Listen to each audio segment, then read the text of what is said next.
Drama City Productions presents. You are plugged in for the Podcast Wrestling Society, where you can get dynamic weekly pro wrestling and MMA-related content.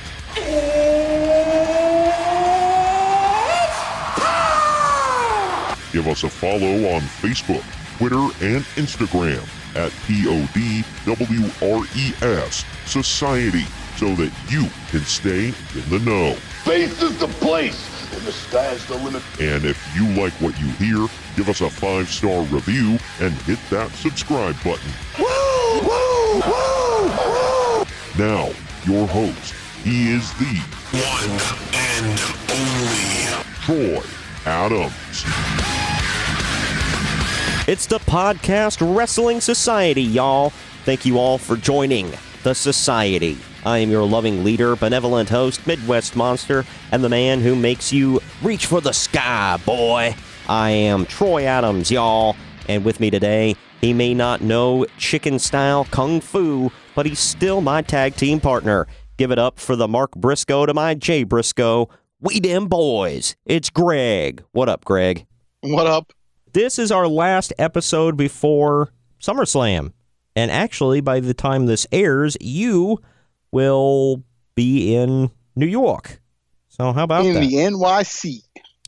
Well, how about that? And I will be working. So there's that. Ouch. My vacation doesn't start until this weekend coming up. So it is what it is. But whatever. To start off the podcast, I wanted to let everybody know that we are officially on Spotify now. So, yay! If you want the links to that, we are on TuneIn, Stitcher, iTunes, Hushka, obviously, and then now Spotify. And I have been posting our archived episodes. I've been keeping up with it so far on YouTube. So go check those out, and all the links and everything should be on social media, Instagram, Facebook, Twitters, all that good stuff. For Twitter sphere.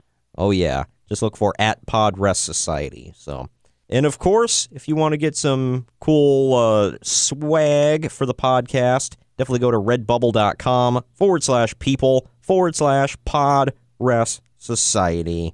And if you want to advertise with the podcast, whether you have a product or a podcast of your own, go to advertisecast.com/podcast wrestling society. There you go. We've shilled all of our stuff, and in record time, Greg. We didn't have to spend 10 minutes. Do the old Barry Horowitz pat on the back. Hell yeah. Where's that old Jewish song that we can play during this part? Anyway. Don't be offensive, but yeah. What do you mean? You were the one that brought up Barry Horowitz. You got to play the theme. I never. His freaking religion. It wasn't his religion. It wasn't because of. Well, I mean, it was because of his religion, but that was his theme song. So it's not like I'm just pulling this out of my rear, Greg. It was a little bit of a rocked out theme song too. But oh yeah, well hell yeah. Just to let everybody know, we are recording on using Skype for the first time, so if Greg sounds a little different, hopefully he sounds better quality. If not, we'll just go back to using the phone, because, Skype, it would be kind of useless. But we're going to see how it goes. On that. Wow. We're going to see how it goes. And if I sound a little different, it's because I have a flu. I just came down with it yesterday, and it's kicking my ass, so yay me. Yeah, but what doesn't? You know what? Screw you. Let's just get into the news, shall we? Real news. All right? Brought to you by Fox. What the hell? Let's get in. We have new sounders, by the way. We're going to demonstrate it here. Let's get into WWE news. Yay! That was our first new sounder. We have another one for the list, bro, but you'll hear that later. Spoilers. Oh, man, we've got a few unfortunate stories here to dive right into. I guess, not to spoil the Mae Young Classic for everybody, because I don't know who won or whatever the hell. Is it still going on? Do you know? I think the finals are set, but I didn't look at anything because I want to watch it. So okay, well, did you hear about the injury? No. Okay, well, just to let everybody know, spoilers, Ramon's pick is out. Wow, really? Yeah, per Wrestling Observer. A year after a torn ACL kept her out of the inaugural tournament, Tegan Knox, the former Nixon Newell, suffered an injury to her other leg at that night, a couple nights ago's Mae Young Classic tapings. Knox was facing Rhea Ripley in the quarterfinals when she hurt her left leg, on a suicide dive. She landed like knee first on the steel ramp. Damn. Yeah, and how do you overshoot it that bad? I don't know. And she posted a picture showing like a shattered, like it was like a drawing of like a shattered kneecap and whatever. And she said, yeah, basically. So I would assume she broke her leg, shattered her kneecap, something to that effect. But yeah, she tried to continue but was unable to, and the match ended by referee stoppage. Knox was looked at by doctors and was visibly emotional after the injury. Paul Triple H Levesque, I like how they had to specify who the hell it is, by the way, spoke to the crowd about the situation and initially indicated that Knox had a broken leg along with a broken heart over not being able to finish what she started. He said it would just be a bump in the road for her. That's a big bump if she broke her damn leg. She just came back. She hasn't even been on TV. What the hell? It's kind of heartbreaking. Yeah, that really sucks. It's like this is like a Chris Sabin deal, man. Oh man, that's the one. I'll never forget that, unfortunately. I know. We waited what, a year for him to come back? And he comes back wasn't it night one? He freaking messes up his other leg. I'm like, what the hell, dude? But then he comes back and wins the TNA title. So whatever, for what that's worth. But the Motor City. What is that worth? Anyways. You said it. But yeah, so somebody in the crowd was live tweeting during this and said, I think she was supposed to win because we're getting some random dark matches now. And they've been kind of keeping us in the dark for a while. So they assumed she was supposed to go over Rhea Ripley and then they had to rewrite stuff. But I don't know if that's accurate. It's all rumor and innuendo. Someone in the crowd wrote it on Twitter. It's got to be right, dude. You can't just put anything on Twitter. Exactly. Only the truth goes on Twitter, all right? But what if tweets conflict? Then which one is the right one? I don't know. I assume anything by Dave Meltzer. Real tweets. What the hell? Anything by good old Uncle Dave. Well, here's a weird story. And I wouldn't have talked about it except for this last part here, that it's become quote-unquote real, sort of. With all the sexual harassment and whatever stuff coming to light now from years ago. Everybody likes to dig up old stuff from years ago now. On a resurfaced 2012 podcast, MLW owner and former WWE writer Court Bauer says that Randy Orton would consistently greet new writers by pulling out his penis, touching it, and then introducing himself to the writer and telling them to shake the hand that he just touched his penis with. When the writer would when the writer would refuse, Orton would yell at them, basically cut a promo on them for refusing to shake his hand, threatening to tell the bosses, all while his penis is still hanging out. WWE released a brief statement to F4WOnline.com that they are, quote, looking into the matter. What the hell, man? It's not I'm funny. Randy Orton. Shake my hand that I just touched my junk with. He pulled out the Viper. All right. This is why I wouldn't shake Dave Meltzer's hand at the Shark Tank. Yeah, this is why. Oh, my gosh. You had your junk out next to him. It might as well have been Randy Orton. You should have cut a promo on him for not wanting to shake your hand. Oh, my gosh. I would have got 4 stars. If it had been Japan, I got 5. But oh, my gosh. This is it's disgusting. It's just sick, man. And when I first saw... I'm not saying I don't believe it. I don't know. Well, the thing is, this was said back in 2012, 6 years ago. And this is just now, being talked about on social media and dug up. What? the hell? Here's the thing, though. It's a podcast. It's not like a buried tweet from like someone no one knew years ago. I feel like this would have been heard or something. Yeah, I know, right? I mean, Court Bauer, if you know anything about MLW, like, Court Bauer is, the guy there. So, like, what the hell ever? I don't know. It's Stay tuned. So gross. And the thing is, like, I question it because a news site posted, well, it was like, not necessarily a news site, but they run a wrestling news website, whatever, which anybody could do. But they posted it or tweeted it, whatever the hell. And I replied, I was like, this seems a little far-fetched. I don't know if I believe all this crap. And they were like, oh, really? And then they posted a transcript from a podcast where Edge said that JBL used to, quote, haze the rookies in the shower by going up behind them and, like, soaping up their ass. What's wrong with that? Some people need help with that. You know what? If you're into that sort of thing, then that's the sort of thing you're into. But not there's anything wrong with that. No judgment, but there is judgment if you're sexually assaulting other people, and I would definitely consider JBL soaping up my ass sexual assault.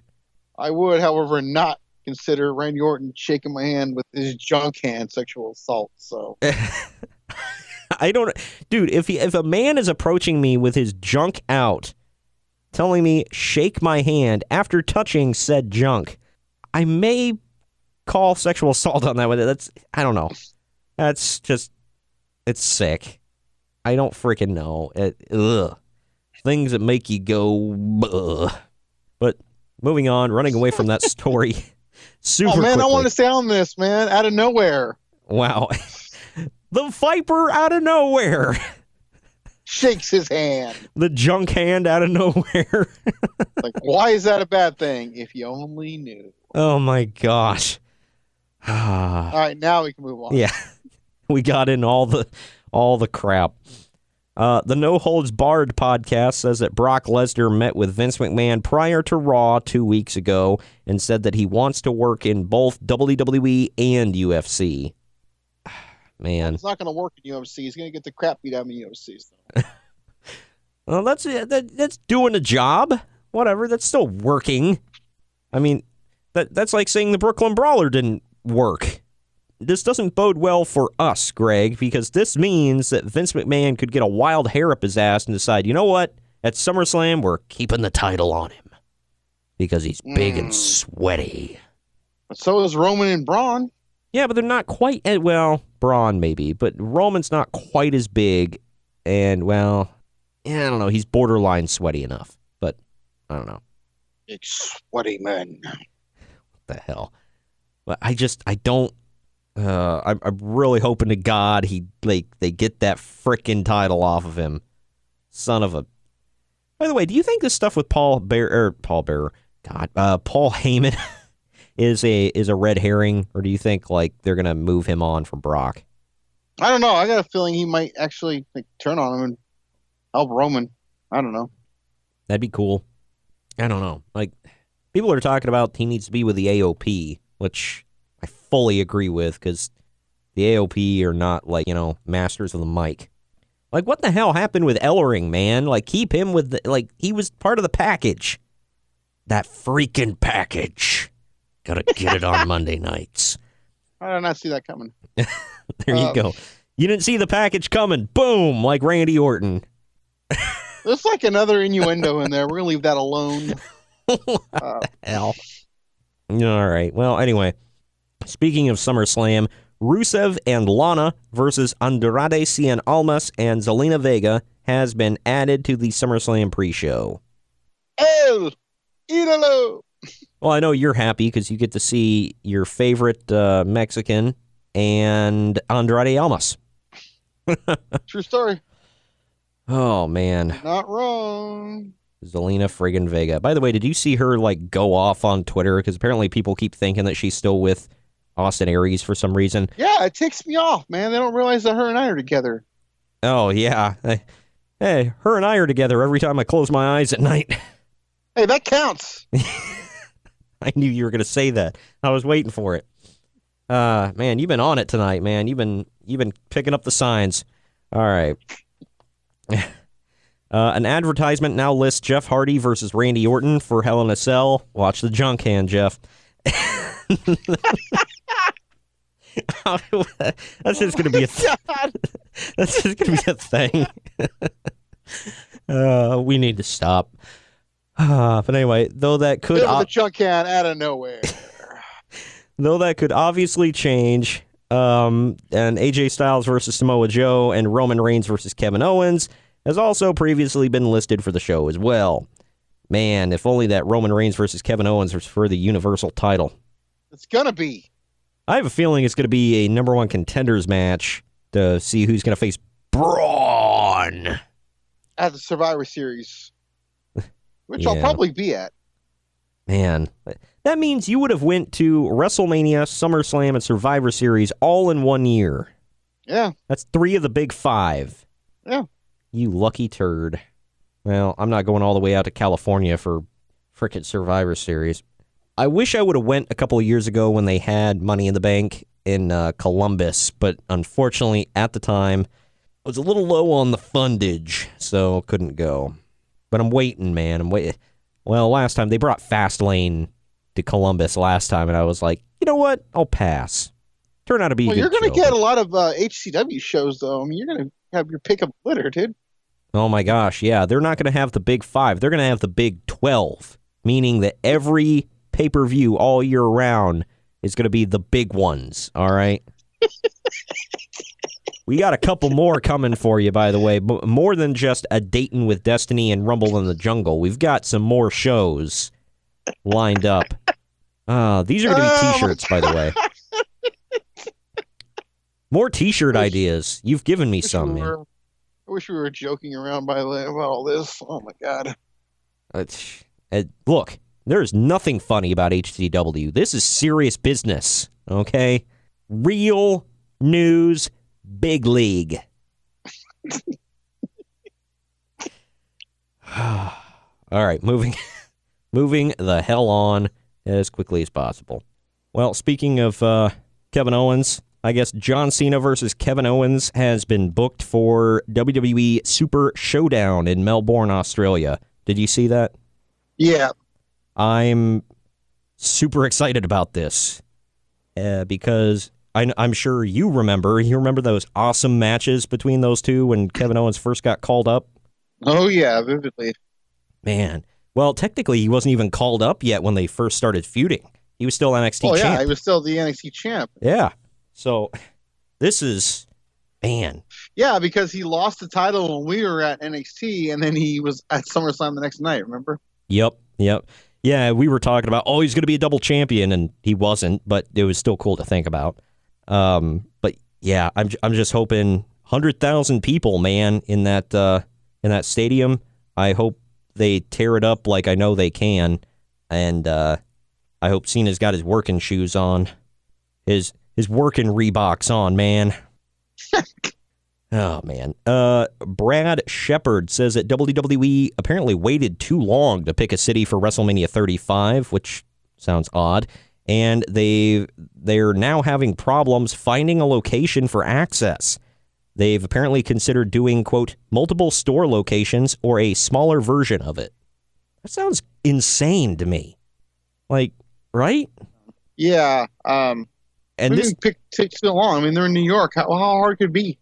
I don't know. And the thing is, I normally, because when I first read this story, I'm like, it sounds like bullcrap. But literally everybody is reporting this. So, I mean, I guess this guy was just like the first one, I think. But this has been reported by multiple sources. So this is real. It's real. Real. Oh, man. I love that callback. But anyway, yeah, so, man, WrestleMania. How did they wait too long? Like, that just sounds like the craziest thing I've ever heard. I know. Wow. So access might be a little different for you and Ramon this year or next year, whatever. We'll see. Aleister Black's groin injury will require surgery, and he will miss TakeOver Brooklyn 4 this weekend. There's now talk of a debuting Matt Riddle being used in his place in the main event. Wow. I don't know how much stock I would put into that, because that's kind of a odd way to debut Matt, but at the same time, that'd be awesome. And I know you and Ramon would, sorry to the people in front of you. I would lose it. You'd have. I don't know. You'd have a new pick. How he feels about him. Yeah, I would. I don't know how he feels about him. I honestly don't, but I would lose. I thought Ramon liked him. Oh, maybe he does. Him and I. Think at the moment. He always talks fondly about him, so because he always You say he No, I didn't say he fondled him. What the hell? He's not Randy Orton on himself, okay? Oh my God! Why are we gonna keep going back to that? Because it's the best story we've had so far. Well, I shouldn't say the best, but it's like the weirdest. Dude, literally the only person in the world that would shake his hand if he did that was Naked Median. Or a certain person you and I know from Dayton, but I'm leaving that alone. Because I'm right. I'm leaving it alone. That's his boo. Well, and he didn't agree with when he got the bag put on his head. Moving on. By the way, kudos to anybody who remembers that, who knows what I'm talking about. Was it Cody and Ted DiBiase, or was it just Cody that used to do that? Or am I missing something? Yeah, it was just Cody. Was it just it was Cody when he got his face broke and he was like undashing, right? And all that. Yeah. Yeah, it was Cody was putting a paper bag on people's faces like they were ugly or something. Yeah, because he was, quote unquote. Because, it was... I have a figure of him with a removable face mask, by the way. But it's weird because he's in the dashing outfit with the silver boots and the logo on his butt, and he's smiling, but he's still got the face mask on. I'm like, it doesn't really make sense, but whatever. Maria Kanellis, speaking of injuries, I'm listening. Wow, suffered a broken wrist while training for her return. She still says that she hopes to wrestle at Evolution. Tape it up and get back in there. Well, for what it's worth, her husband can wrestle at Evolution too. Oh. I'm just kidding, but seriously, his gimmick is awful. I will say this, as bad as his WWE run is, and I don't know about you, but I think that's pretty indisputable that his WWE run is god-awful. I disagree, but whatever. Yeah. Oh, yeah, him coming out on the stage and pretending to hold his own hand. That's fantastic. That's money, man. Yeah, that's asses and seats. While he comes out Third time I mentioned that tonight. Oh, my gosh. Well, he comes out to a song that sounds like it's sung by Michael Bolton. But anyway, it's for the best, I think, that he went to WWE because, one, he's clearly getting paid more than he was in the Indies. And the other thing is he got free rehab out of it, which he clearly needed. So, I mean, everything works out, I guess, so good for him. But yeah, I hope Maria recovers soon. I think she deserves to wrestle at Evolution. I mean, she was one, from what I heard, I've never heard a bad word about Maria, in shoot interviews or anything. Yeah, why would you? Well, CM Punk sure liked her back in the day. But and that's a tease, by the way, to a story we will be covering soon. # stay tuned. But anyway. Stay tuned. No, it's not about Maria or CM Punk's love life, but it is about Punk. Matt Hardy has been raising speculations about his retirement with cryptic tweets lately, but he apparently says that he is definitely not retiring. However, he is injured and in a lot of pain. Take some time off, man. He's been running hard and heavy for a while. It's like, go home, hang out with the wife and kids, man. Don't make any more kids. Just go home and relax. Well, it's a little hard. Never mind. Wow. A little hard not to make any more kids with his wife? Yeah, trust me, I get it. But Rey Mysterio told the Miami Herald that nothing is official with him re-signing with WWE just yet, but that is still expected to happen as early as next month. Well, if he does sign with WWE, a certain hobo wrestling federation is going to be coming after him legally because, he had a handshake agreement with them. They had their junk out and shook hands. That means something. Wow. 2 in 1, baby. Boom. That will not be a t-shirt on Redbubble, by the way, there's not going to be a t-shirt about having your junk out and shaking hands. It's not going to... I can't imagine how I would get away with that. But we try to keep it a little clean there, at least. I mean, other than our hobo shirts, like Hobos Still Rule and Hobo Effin' Wrestling, which you can pick up at redbubble.com/people/podres society. That's right. Got the T's in there again. You think he's gonna sign? With who? Because, exactly. Yeah, it's a toss-up, man. This last story for the WWE news, I saved till last because it's more speculation than anything. I figured you and I could have fun with this one. According to PW Insider, Hulk Hogan and Jimmy Hart were backstage at SmackDown Live this past week. This is airing on Wednesday. I'm not talking about last night. I'm talking about the last one. Nick Hogan also posted videos on social media of himself remixing the NWO theme, but he has not said why. The original NWO recently filmed something at Hogan's beach shop, and Hogan is teasing the date October 27th. So there's speculation out there. One of the speculations is that, because clearly we're not going to see the return of the original NWO in a wrestling capacity. There's no freaking way. Well, I don't know if you heard, but Kevin Nash just won not my local one, but some BTW title. So he's a world champion somewhere. So I did see that. What are you talking about? He's not coming. It's not possible. How dare you? I'm one right there. Well, breaking news: his quad exploded right after that picture was taken. So. Wow. More breaking news. I'm sorry. No surprise. Yeah, I'm sorry. I had to. That was the same BTW, might I add, that Big Cass made his wrestling return to. Big Ass with 2 Z's. Why? Because, Greg, it had to happen. By the way, I don't know, you saw the picture, right, of him holding the belt? Yeah. Okay, well, was it just me, or does that look like they wholesale ripped off the IWGP title? Yep.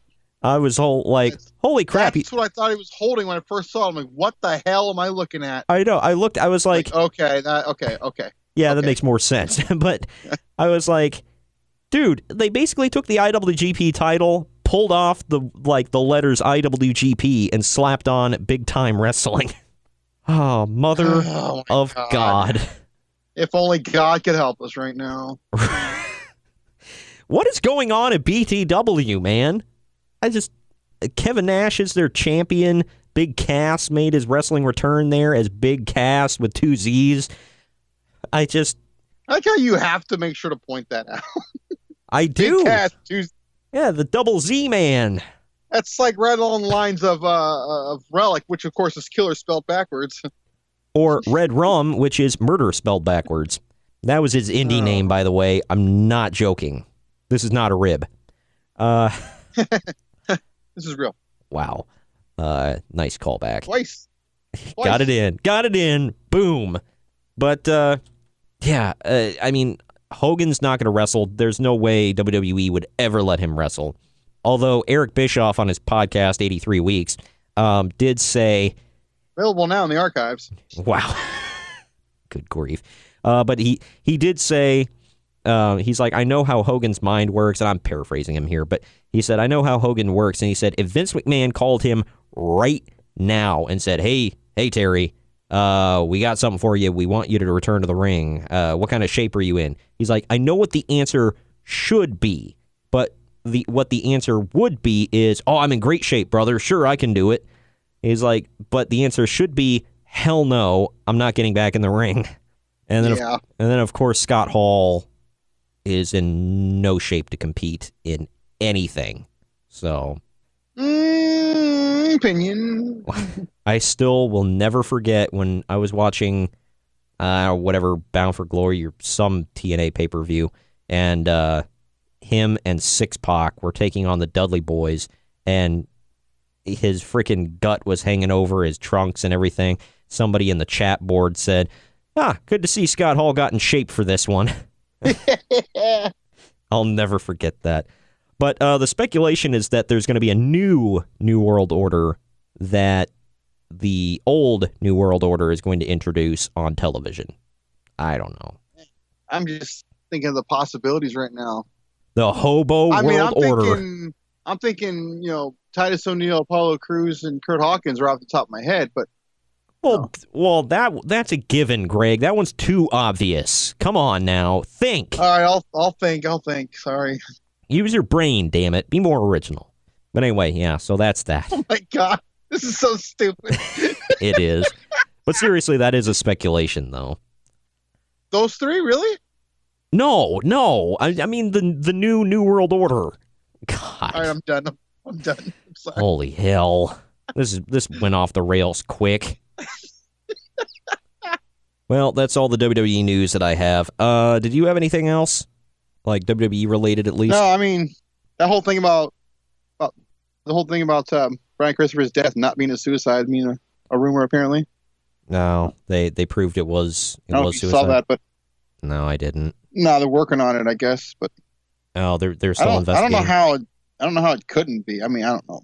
Well, somebody could have hung him, I guess. I don't know.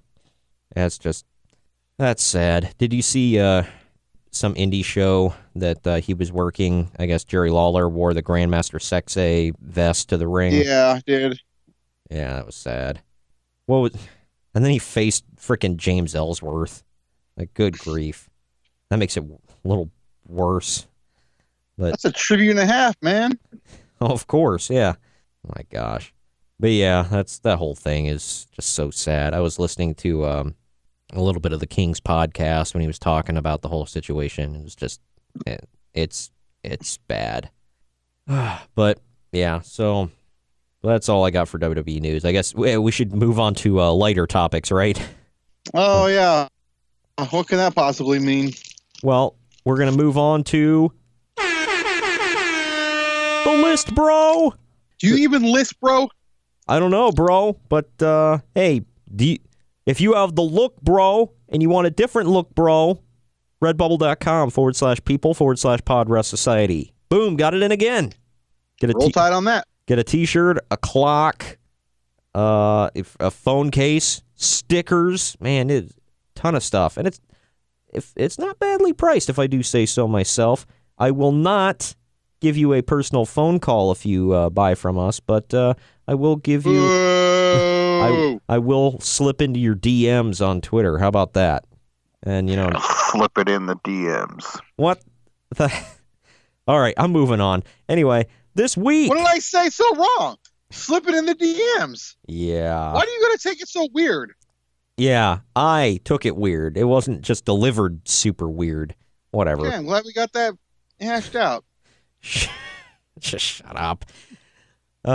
Anyway, this is this week's list, bro, is the top 10 SummerSlam main events. Last week we did the top 10 SummerSlam matches that didn't main event. This time it's the matches that did main event, bro. So let's get this going, bro.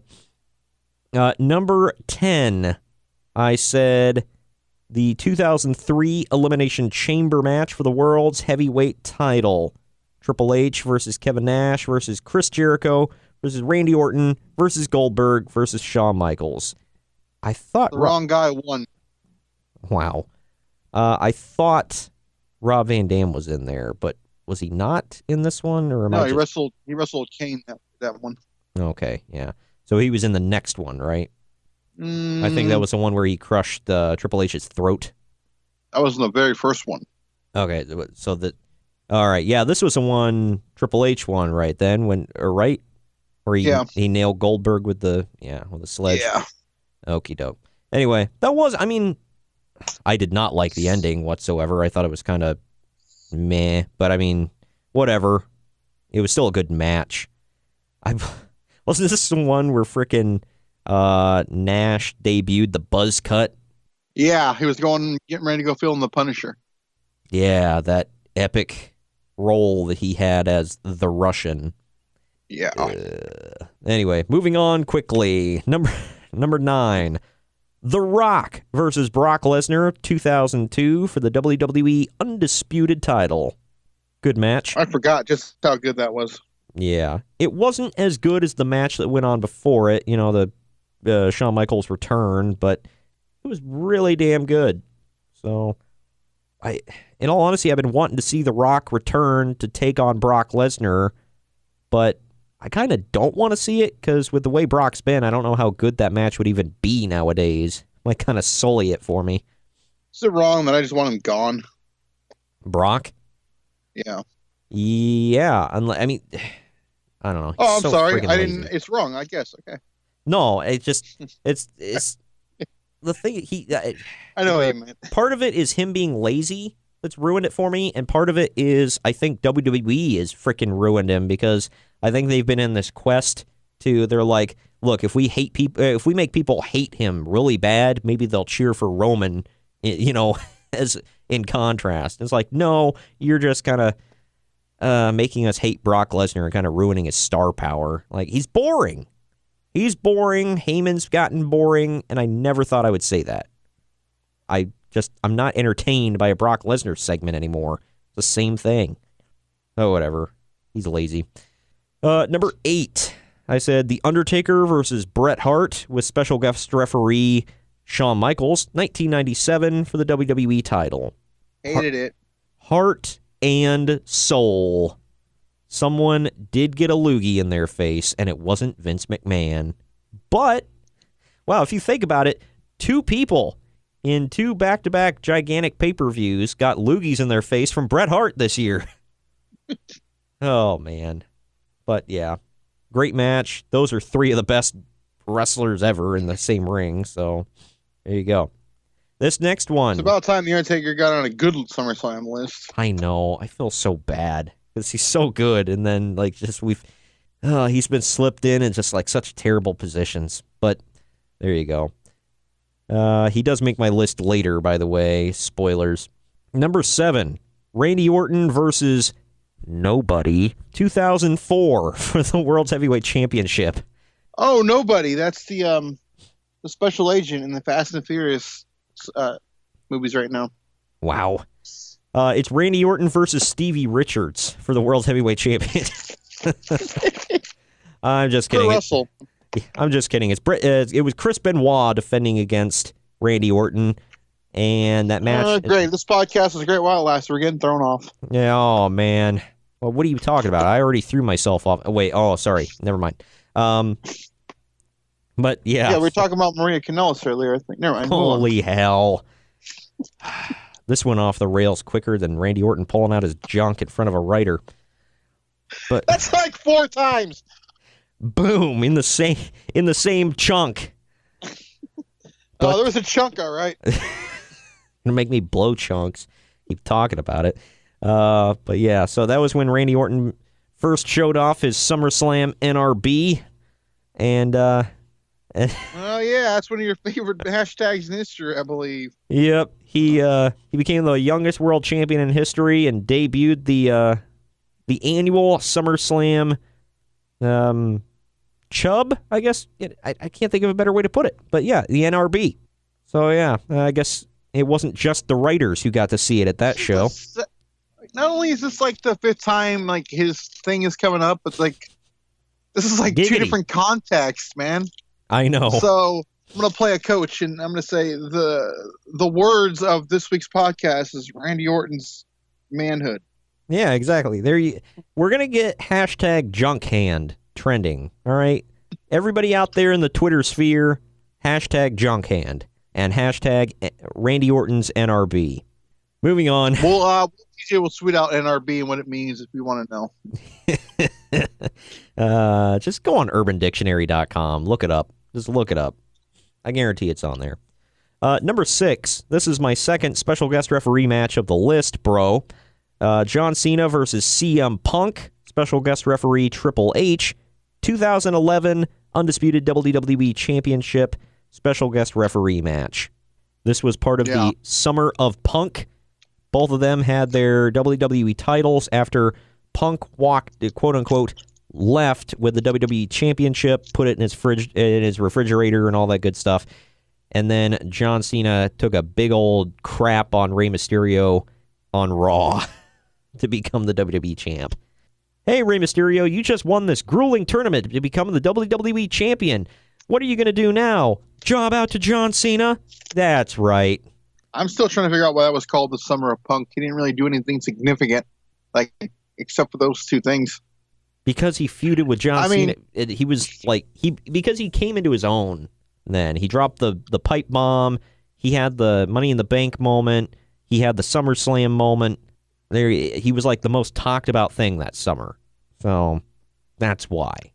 But anyway, what's weird is they also had the, quote, Summer of Punk when he was in Ring of Honor, and he signed his WWE contract on the Ring of Honor title, and they thought he was going to be losing in his last match, but he didn't lose. He ended up winning the Ring of Honor title and then went through the rest of the summer as the champion.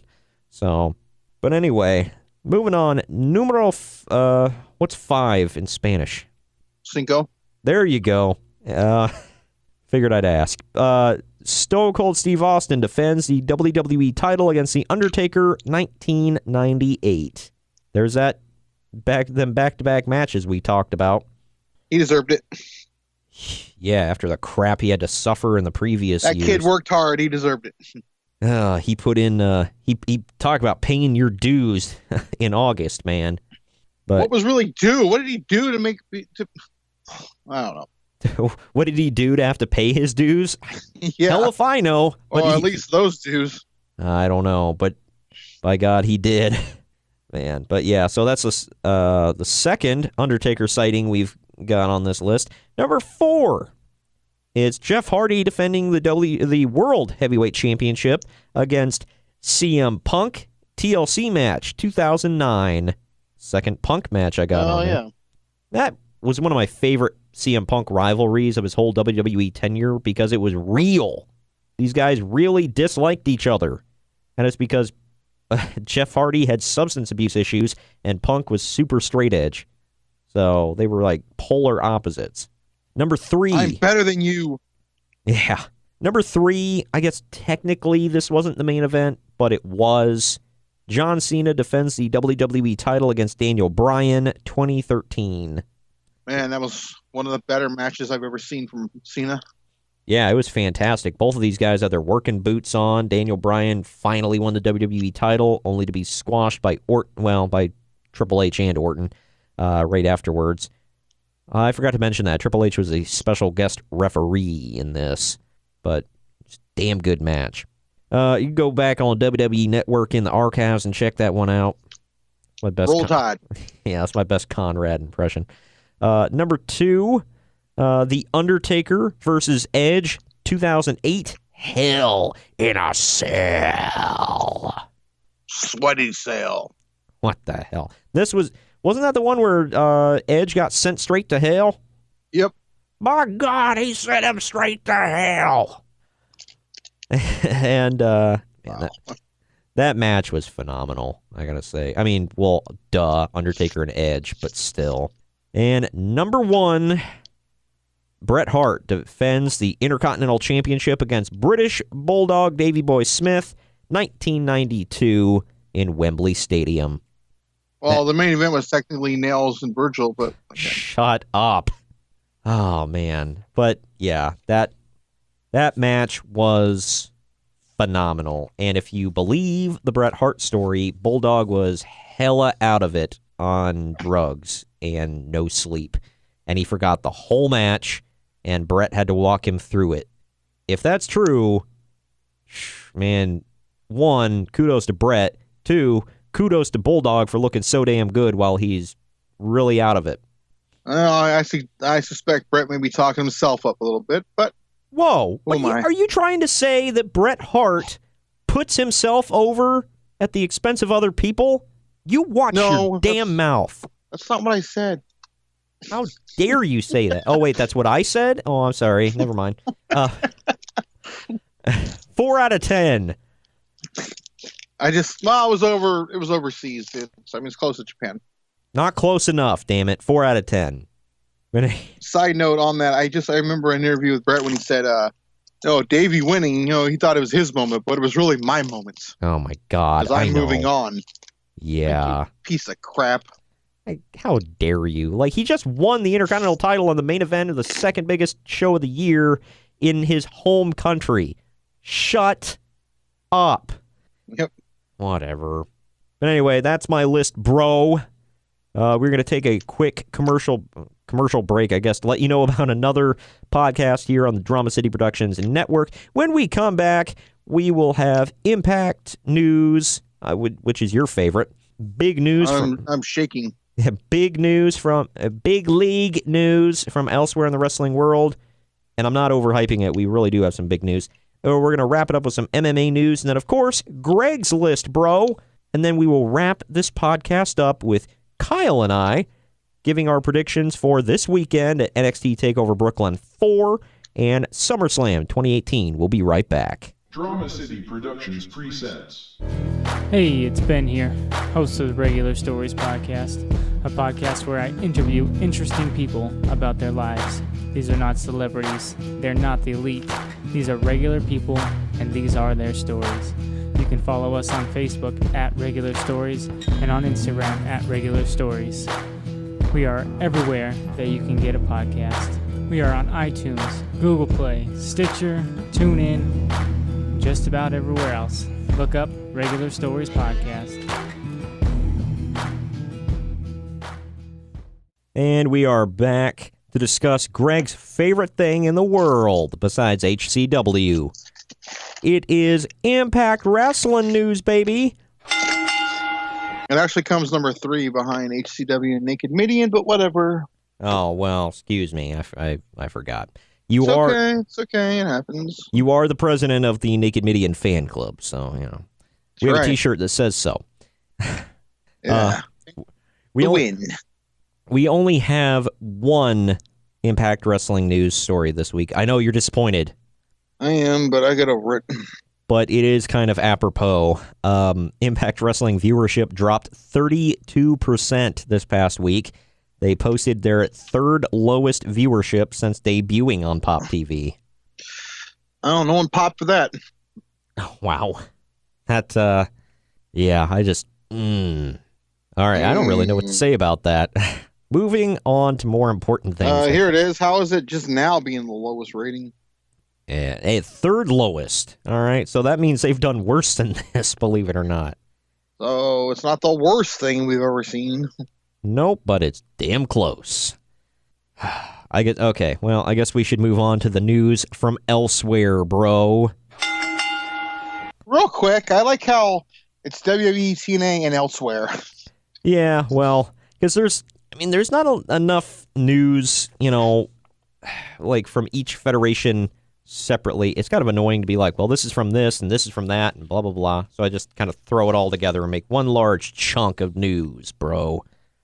I like chunking my news up. Well, leave it alone. I've already hit my quota of perverted things in this week, so. Yep. So we're not going to mention Randy. Never mind. Anyway. That's you. Yeah. I ain't touching that. That's all on you. Well, you don't have to touch it. You have to touch his hand after he touched it. I'm sorry. Can you shut up? All right, I'm done. Maybe. I don't know. It might come up later. Giggity! Randy Orton was done when he put his... All right, anyways, move on. I was going to say, it might come up later like every SummerSlam. But that's... Anyway, moving on. It didn't come up a couple of years ago when he faced Brock. But anyway. Ring of Honor and... Ring of Honor / New Japan's G1 SuperCard from Madison Square Garden tickets sold out on day 1 of sale. According to Ring of Honor COO Joe Koff, real name, tickets were already 60% sold from pre-sale.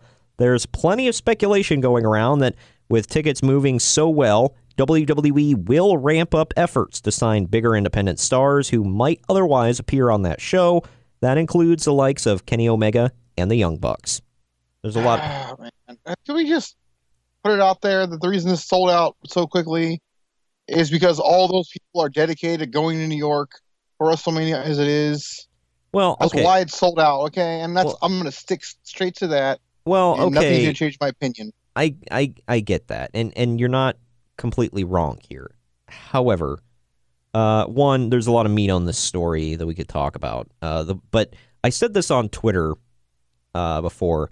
I said before anybody, because I shared the story, and I said before anybody says anything, and well, this and that, and it sold out because of this, or it wouldn't have sold out because of that, and blah, blah, blah. I get it. Okay, you can come up with every excuse in the book, which may or may not be valid. However, regardless of the reason, they're not named WWE, and they sold out Madison Square Garden. That in itself is huge. It's historic, one way or another. It doesn't matter the reason why, but they sold it out. They're a wrestling technically two wrestling organizations, and they sold out Madison Square Garden. That hasn't been done. First of all, I don't think they sold it out. I think it's like they took some seats away, so they didn't jam pack it. And they sold all the seats that they were offering. Yeah, but now let's go on the secondary market and see what's up for grabs. People are just getting them to poach them. Well, some people, yes. But regardless, and same thing, I mean, they did the same thing for All In. A lot of people bought tickets that they were never planning on using. They just bought them so that they could jack up the price. Yeah, so I mean, I don't really call that a sellout. I mean, a legit sellout. I mean, it is, but like, people are doing it to make money off of them, and some of those tickets won't even get used. So yeah, but you could say the same thing. You and I went to a couple NXT takeovers, and well, I won't say the one in the Barclays because that one did sell out legit. I didn't really see any empty seats. But when you and I went to the Smoothie King Center there for NXT. There were quite a few empty seats there as well that, people poached them and jacked up the price and nobody bought them. Yeah, that's what I'm saying. So, but at the same time, it was still a sellout. I mean, regardless, I think the secondary market bull crap, it really But I'm saying kills this isn't like the 80s. People bought all those tickets to the Garden to go see Hogan or Bruno. They bought those with the explicit intent. These ones sold with the intent to get more money for them. The marks who will undoubtedly be there. So, I mean, I'm not trying to take anything away, but I'm just saying it's not a coincidence that show sold out and they're piggybacking on WrestleMania. So, just needs to be said. Well, I'm sticking to that. Well, of course they're piggybacking on WrestleMania to an extent, but at the same time, it's still Madison Square Garden. It's still a company not named WWE, and they still sold out. And yeah, I mean, because of WWE being there. Well, that's a big reason for it, sure. But then, I mean, and you've seen this, and I've seen it too. We sell out almost every show here, and the Cow Palace couldn't sell out because they weren't piggybacking on WWE. And this is New Japan, and we always sell out shows here. Okay? Yeah. So, I mean, that goes to show you right there my point. Well, they sold out in L.A., and they weren't piggybacking off of anything. Well, yeah, but that was a small-ass arena. Yeah. I mean, we're talking about two arenas that hold 12,000, 15,000 people. Well, we can hate on this all we want, but at the same time, it's a smart business strategy. I'm simply just saying that these idiot fanboys, we sold. No, you didn't. WWE sold it out because people are going to be there. Well, that's what I'm saying. Yeah, I mean, that's the reason. The biggest group of those people there, are going to be there for SummerSlam, WrestleMania. So they're also going to go, to that. However, and you've seen it. You and Ramon seen it firsthand, and I've seen it on Twitter or whatever. A lot of people, they're like, either they live there, because New York's a huge market, so they live there, and they're going explicitly to that show, or they're, oddly enough, like I said, you and Ramon have seen this, and oddly enough, I've seen people do this too, where they're like, I'm going to New York just because I want to be a part of the show. It's huge. And they legit are going to New York for this. I'm not saying that's a majority. I'm not kidding anybody. I'm kidding myself with this. I'm just saying there are that small minority of people who are going to New York for this show. So, but it could just be a one and done show, and WWE's got everything else going. Well, yeah. They're not going to have like a whole weekend worth of stuff. But I'm just saying, and regardless, and we can, make every excuse in the book, but still, at the end of the day, they sold out the Garden, and it's... No, I'm not knocking that, and good for them. I'm happy they did. It's going to make WWE work harder, but I'm simply saying it's not a coincidence that they're piggybacking on WrestleMania. Well, of course not. And that's why it's sold out. So, any idiot that doesn't think that says that's not a reason, they're full of it, and they're kidding themselves. Of course, it's a reason. Well, of course, it's a freaking reason. That's no friggin' doubt. I mean, if it follows WWE or Dating with Destiny, it's going to sell out. It's just the way it is. Oh, my God. So. Just ignoring that last one. But, yeah, it's the biggest wrestling week in, all year. You and I saw it. I'm pissed that they are going against NXT because I'm not choosing it over NXT. No way in hell. Yeah. If they would have put it against the Hall of Fame, I would have chosen that over the Hall of Fame. That's the part I'm mad about the most. Yeah. I would have had those tickets day one if they wouldn't have done that. Yeah, you would have had to sit there on you would have to be on there at 10 a.m. Well, that would have been 7 a.m. for you to get them tickets. I would have been. Yeah, but I mean, I'm looking at them right now, and there's really good ones for. Yeah, there's a crap ton of tickets on StubHub and on SeatGeek. Shocker. I mean, I'm not really shocked whatsoever about that because I knew a lot of these tickets were going to be bought just to be poached. I've seen a lot of people. That's pathetic too, though. I mean, I know, I hate that. It's just, you're screwing other people out of an opportunity to witness history, or witness something they actually want to see. You think that's bad? You see Golden State Warrior tickets. It's ridiculous. Oh my gosh! I mean, we're sold out for 5 years straight. Holy hell! The future. Yeah, the wait list for our season tickets is almost as long as the Green Bay Packers. And I was about to mention that. They raise every freaking price on StubHub. I hate it. Mm. The nosebleed section is $140. It's pretty dirty. Yeah, that's pathetic. Come on now. And look at the nosebleed sections in the Garden. They're charging $135 cheapest right now. Jeez. There's no way in hell those sold for $135. So. It's pathetic. Yeah, that's so dumb. Well, I have seen also something about, with All In. The thing is, they sold those tickets so early and everybody bought them up really quickly. A lot of people are saying it's having to turn around and sell my ticket because, something came up. I mean, that stuff happens when you buy tickets, months and months in advance. Sometimes things come up. So I don't see a lot of the. Yeah, there are. Yeah, there are quite a few, and I mean, and sometimes those people that put them up there, they're trying to see if they can get any bites, and if nobody buys them, they'll go themselves, but that's not frequent, but it happens. I don't know. It's pretty sad. I know, I hate it. I mean, we're talking Star Trek convention sad. Oh my gosh. What the hell? But the last part of that story, is, they said WWE's ramping up their efforts to. I heard that about All In, too. That's why they were trying to lock up Rey Mysterio because he's scheduled for All In. And, that used to be a thing where Vince McMahon, was oh, honor your dates. And, if you're booked for something, do it and then come with a. Now it's no, if you want to sign this contract, you come on now. Because I don't get it, though. WWE has nothing to worry about. If anybody thinks that New Japan and Ring of Honor and, whatever the hell else is going to compete with WWE, they're sad and they're sadly mistaken.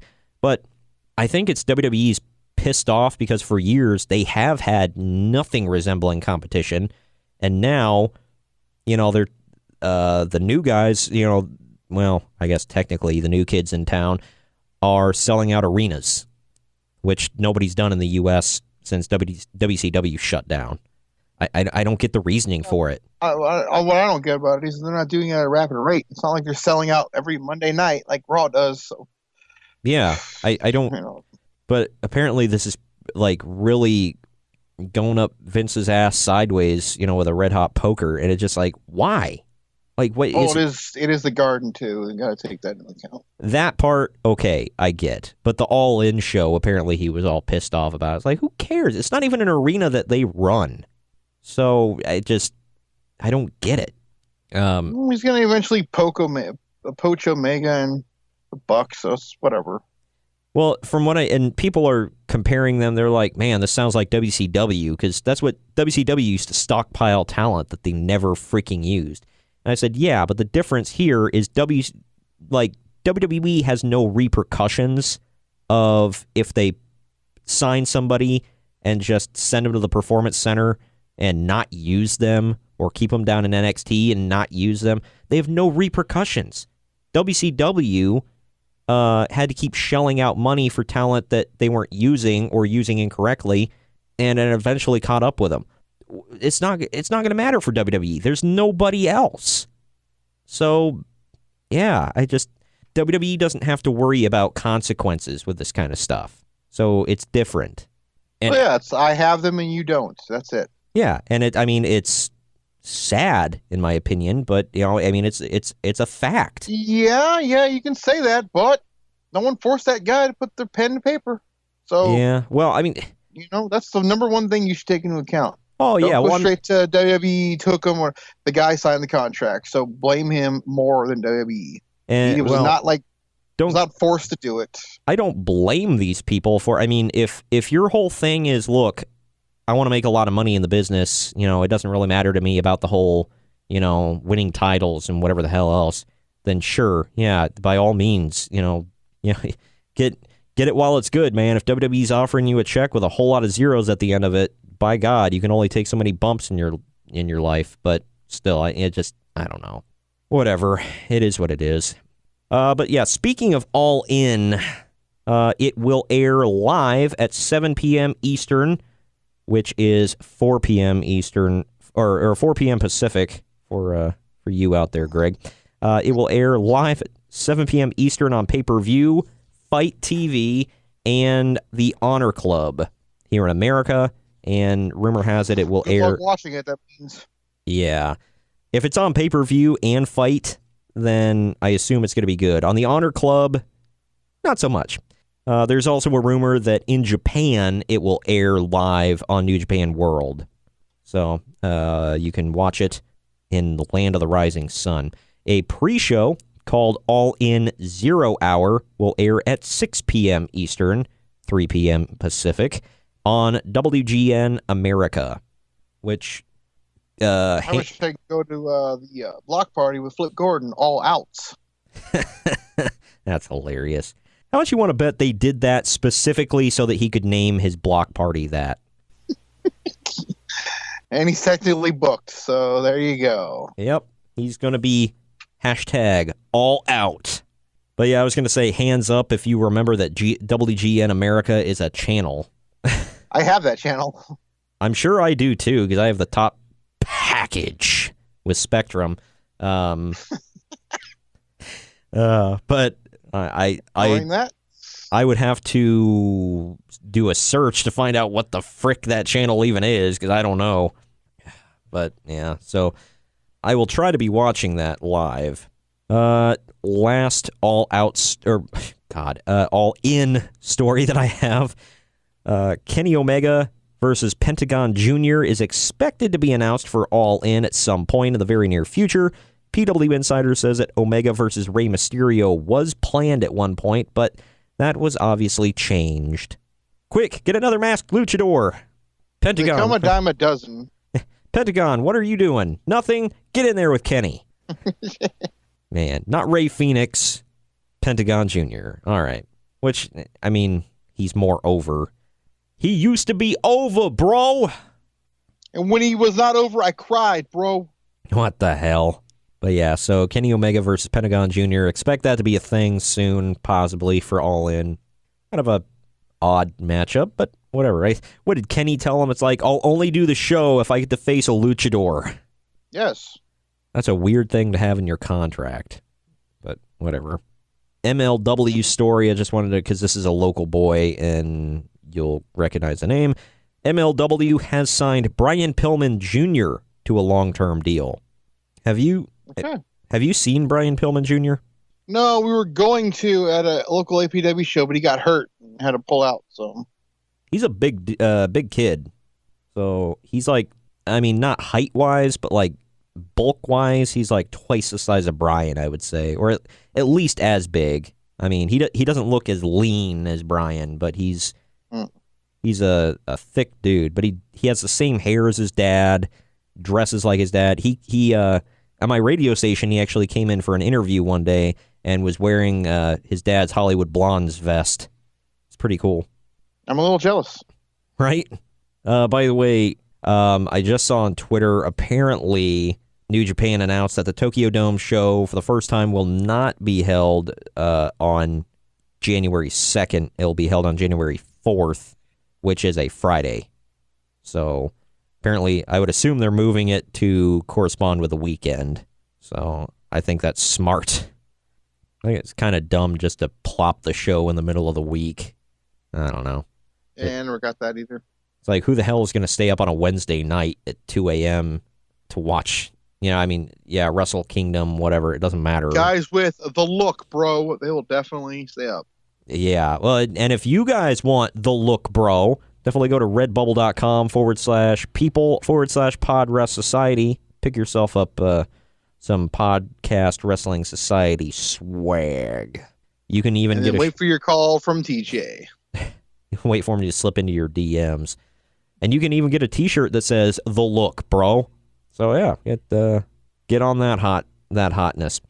This one isn't really a news story. It kind of is. It was funny, so I wanted to share it with you. I guess after a match in Lucha Underground, Johnny Mundo proposed to Taya Valkyrie in Lucha Underground. He did it in the Macho Man voice. And then when she said yes, he picked her up on one shoulder and walked around like Macho Man did with Liz. Aren't they already married? No, they're engaged. I guess they're engaged now. But yeah, they were just dating. I could have swore I saw pictures of the wedding. I don't think they're married, no. I mean, not that I've seen anyway, but I don't know. Hey, you mean to tell me that wrestling is a work? I don't know. Next thing you're going to tell me is John Cena and Nikki Bella didn't really get engaged live at WrestleMania. No, that was real. I was there. I saw it. Yeah. Hey, I saw it. Therefore, it is. But I had to confirm it with Dave Meltzer first. I should have asked him when I had my junk out next to him. And then tried to shake his hand. And then when he didn't... Whoa, I didn't do all that. Well, and then when he refused to shake your hand, you should have been like, are you big leaguing me right now? Do I need to tell Vince and Steph? Also, going back, they were married on June 1st, 2018. So I don't know what the hell that story was. Wow. So they got engaged for fake. Cool. Well... Unlike Cena and Nikki, so... Well, I mean, if you want to get... I guess they full-on ripped off Macho Man and Elizabeth because when they got engaged on WWF, they were already married. So I guess that's just a thing. Whatever. Last story I have from elsewhere in the wrestling world. Colt Cabana files a lawsuit against CM Punk over legal fees. Cabana is seeking $200,000 in general damages and $1 million in punitive and exemplary damages. CM Punk really has no friends. Nope. That's just, man, he's burned every bridge ever. How do you get Colt Cabana mad at you, man? Apparently, he seemed pretty cool in that elevator. Yeah, you get Colt Cabana mad at you apparently by getting him dragged into court. Yeah. That would do it to me too. Yeah. But anyway, that's enough of the news from elsewhere. You ready for some MMA news, bro? Bro. All right, this is the last bit of news we have. Let's move on to the MMA world, bro. All right. This first story is the only one not UFC, and the only reason I'm mentioning it is because it's such a weird story. The PFL, Professional Fighters League, has new investors that are investing $28 million. The investors include Kevin Hart, Mark Burnett, and Tony Robbins. So, a show guy, a comedian, and a positive speaker. And they're all going to get together for a fight promotion. Wait, who is Mark Burnett? I think he's the guy that created like Wheel of Fortune and all that, isn't he? I don't know. That's the only name I didn't recognize. I thought, man, I could be wrong. I could be real wrong on that, but I guess he is a British television producer. He's the chairman of MGM Worldwide Television Group. He invented some game shows. I know that part. He is the producer of 5 network shows, including The Voice, Survivor, Shark Tank, Kevin Hart's... Oh, reality. Okay. Yeah. Kevin Hart's TKO and Jamie Foxx's Beat Shazam, whatever the hell that is. And also the cable series The Contender on Epix. Oh, Andy, he's the executive producer of Lucha Underground. Whatever. So that guy, wow, that's could you think of a more random group of people to invest in a crap ass second-rate MMA league? You said Tony Robbins, man. I know, of all the people, that's the weirdest one. Oh my god! I mean, I don't know why. I guess I can see Kevin Hart, maybe, because he's a celebrity. I guess he's into boxing, but if you can't get into boxing, I guess that, so MMA, whatever the hell. But and I could see, Mark Burnett makes sense. Tony Robbins, though, like he's a freaking like you said, like a motivational speaker. He's going to give some positive talk to everyone when they lose. I guess. He's going to give them all a free copy of his latest, audio book of his latest book or something, I guess. I don't know. It's a strange hodgepodge of people. But whatever. That's moving on to real news from the MMA world. Let's go to UFC. Real. Wow. Joseph Benavidez versus Ray Borg has been announced for UFC Denver. Yeah, that's gonna be good. I don't know who. I think it could potentially decide who the next challenger is for TJ Dillashaw. So, nice.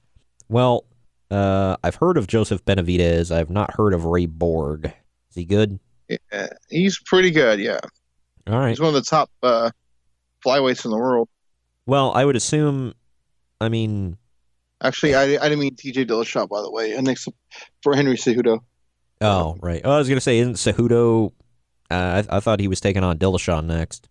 I don't know if that's even going to happen. They haven't confirmed it yet. In my opinion, Cejudo hasn't earned the right. I mean, he just won the damn belt, and then he's calling out the dude from the next weight class. Like, bro, defend it once or twice, and then we'll talk. But I don't know. Maybe that's just me. And I don't think the Henry Cejudo versus TJ Dillashaw fight has the allure that Dillashaw and Mighty Mouse would have. Am I wrong? No, we all still deserve that fight. Yeah, whatever the hell. Last story I have. This one is exciting to me. Dana White is eyeing a George St. Pierre return at UFC 231 at the Scotiabank Arena in Toronto on December 8th. So. Toronto, why? Yeah, I know. I was like, oh, you're going to bring him back in Toronto, huh? Must need a sellout. That's like putting Bret Hart on the card for WWE. Like, you're guaranteed to sell out. Or, oddly enough, Hulk Hogan. That's Montreal, but yeah. Toronto loves Hogan. They sold out the... Yeah, but in the context of what you think you said, it's Montreal, I'm pretty sure. Yeah. But yeah, so Toronto, December 8th, UFC 231, possibly a return for GSP, but who the hell do you think he would fight? Nick Diaz. Yeah. Well, isn't Nick Diaz suspended indefinitely or some crap? I think he's off suspension now. He just doesn't want to fight. Oh. I'd rather go back and smoke my weed, bro.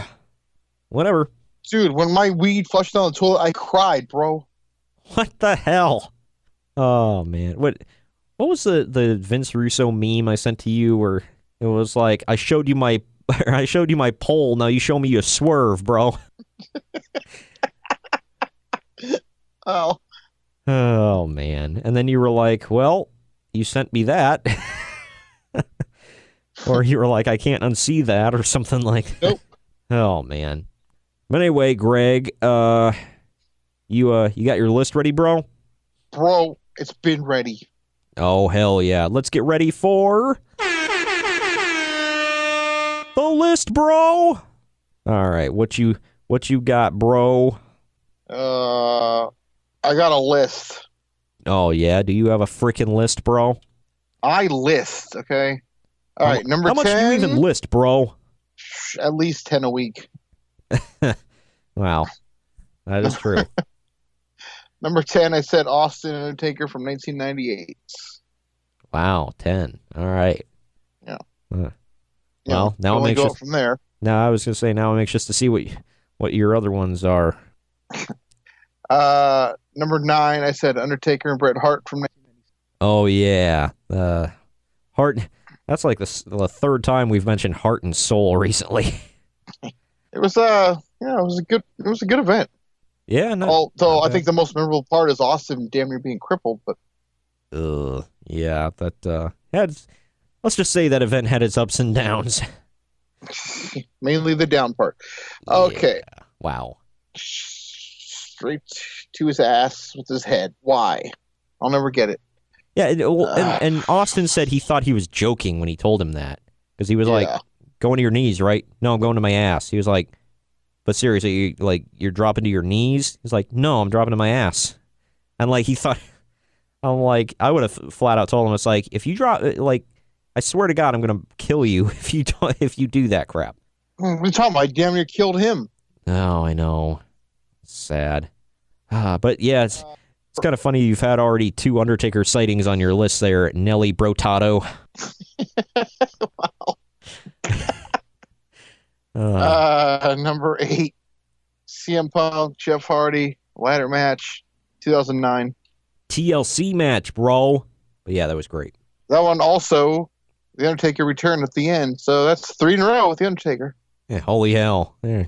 Well, like you said, he eventually made up for those terrible SummerSlams.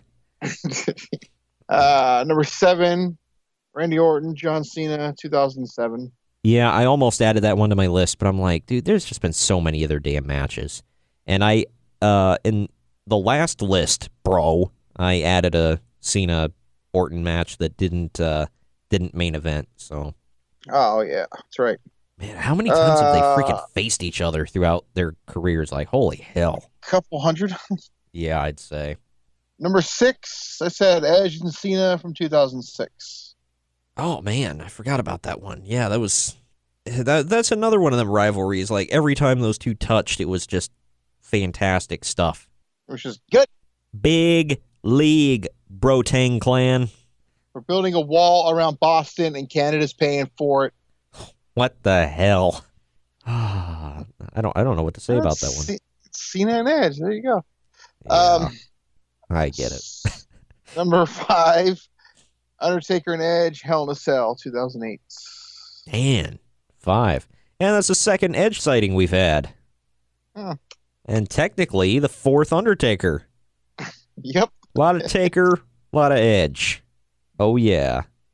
Number 4, Rock and Brock, 2000. Oh, yeah. 2002, without a doubt, undisputedly, greatest SummerSlam ever. Yep. There's just something about SummerSlam in New York where it's always good. When you start the card with Kurt Angle versus Rey Mysterio, and it just goes up from there. Like, good Lord. Yep. I will say that was the worst freaking singlet Kurt Angle's ever wore. Yep.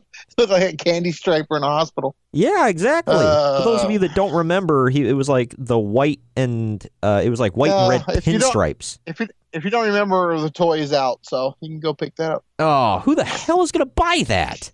He looked like he was wearing. It is a basic, to be fair, but yeah, but he looked like he was wearing pajamas. Like, I know. Ugh. I liked his red, white, and blue camo one way better. Yeah. If that was like the best one he's ever had. That was the month before at Vengeance, and then he goes to the worst he's ever had. Wow. What a jump. I know. That's freaking crazy. But all right, what up next there? Kurt Brobane. Wow. Getting him in today. Orton and what's his name in 2004? Orton and Stevie Richards, 2004. Got it. For those of you that don't get it, that was a meme for ever, online, where they kept replacing First they were replacing Chris Benoit, and then they were replacing Hulk Hogan with Stevie Richards. I don't get it, but whatever. Number 2, Daniel Bryan, John Cena, 2013. Hell yeah. Technically the main event, technically not the main event, but yeah, fantastic match. And then I had the same number you, Bret Hart and British Bulldog. Oh, yeah. That seems to be everybody's number 1, because I went through a couple, because I like to compare lists for ideas and whatnot, and I was looking online, and it seemed like everybody that had a top 10 SummerSlam match list, that was always number one. And, why not? Yeah, I think it was, honestly, I think the crowd had a lot to do with it, because the crowd was like beyond hot for that match. I mean, for obvious reasons, but just huge, big league. So It was the number 2 match on the card. Virgil nails number 1. Greatest SummerSlam match ever. well, you got that right, bro and Wilson. Got in another one. Had to get it in before the end. But good list, bro. Well, I will say Kyle and I, you and I are wrapping up. Kyle and I will be coming at you with the next segment to give you our predictions for this weekend in New York. Tell you what we predict for NXT TakeOver Brooklyn and SummerSlam 2018. And, of course, I will be trying to keep up with you and Ramon to try to get some feedback of what it was like there live. And also, you will be at the Raw after, right? Yeah. Okay, cool. So Not SmackDown, though. Yeah. Well, you and I will keep in touch about it, and I will try to stay off of social media at first because I'm probably not going to be able to watch live. However, it might be a little easier because I'm going to be on vacation to be on a social media blackout for a couple days. So we'll do that. But anyway, let's hope for the best for NXT and SummerSlam. I'm thinking good thoughts. And we may see, even if we don't see Matt Riddle in the main event of NXT TakeOver, we're probably going to see him in the crowd in a suit, no shoes, waving to the camera. Saying bro. Bro! Says bro more than we do, and that's a lot of bros. I got a feeling, though, this SummerSlam's going to break the bank, though. Shut up. My God. I was going to say... It's going to stay alive for a while. Sorry. Yeah. I will say, I think that Matt Riddle is not really the king of bros. The real king of bros, obviously, is Vince Russo. I mean, how could anybody be more of a bro than him? He says bro every other word. I still think it's Barney Stinson, but whatever. What the hell? All right. Well, anyway, thank you for joining me, Greg. It was fun. And we will be talking with Greg in 2 weeks. Well, actually, no, we're talking with you next week because we got a watch-along episode. I will fill you in more about it at the end of the next segment, what you can expect next week on the podcast, bros. Later.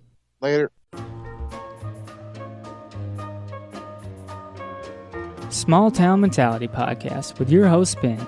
A podcast about nothing and everything. A podcast where we get together with friends, drink beer, and see where the conversation takes us. We don't edit. We don't care what people say.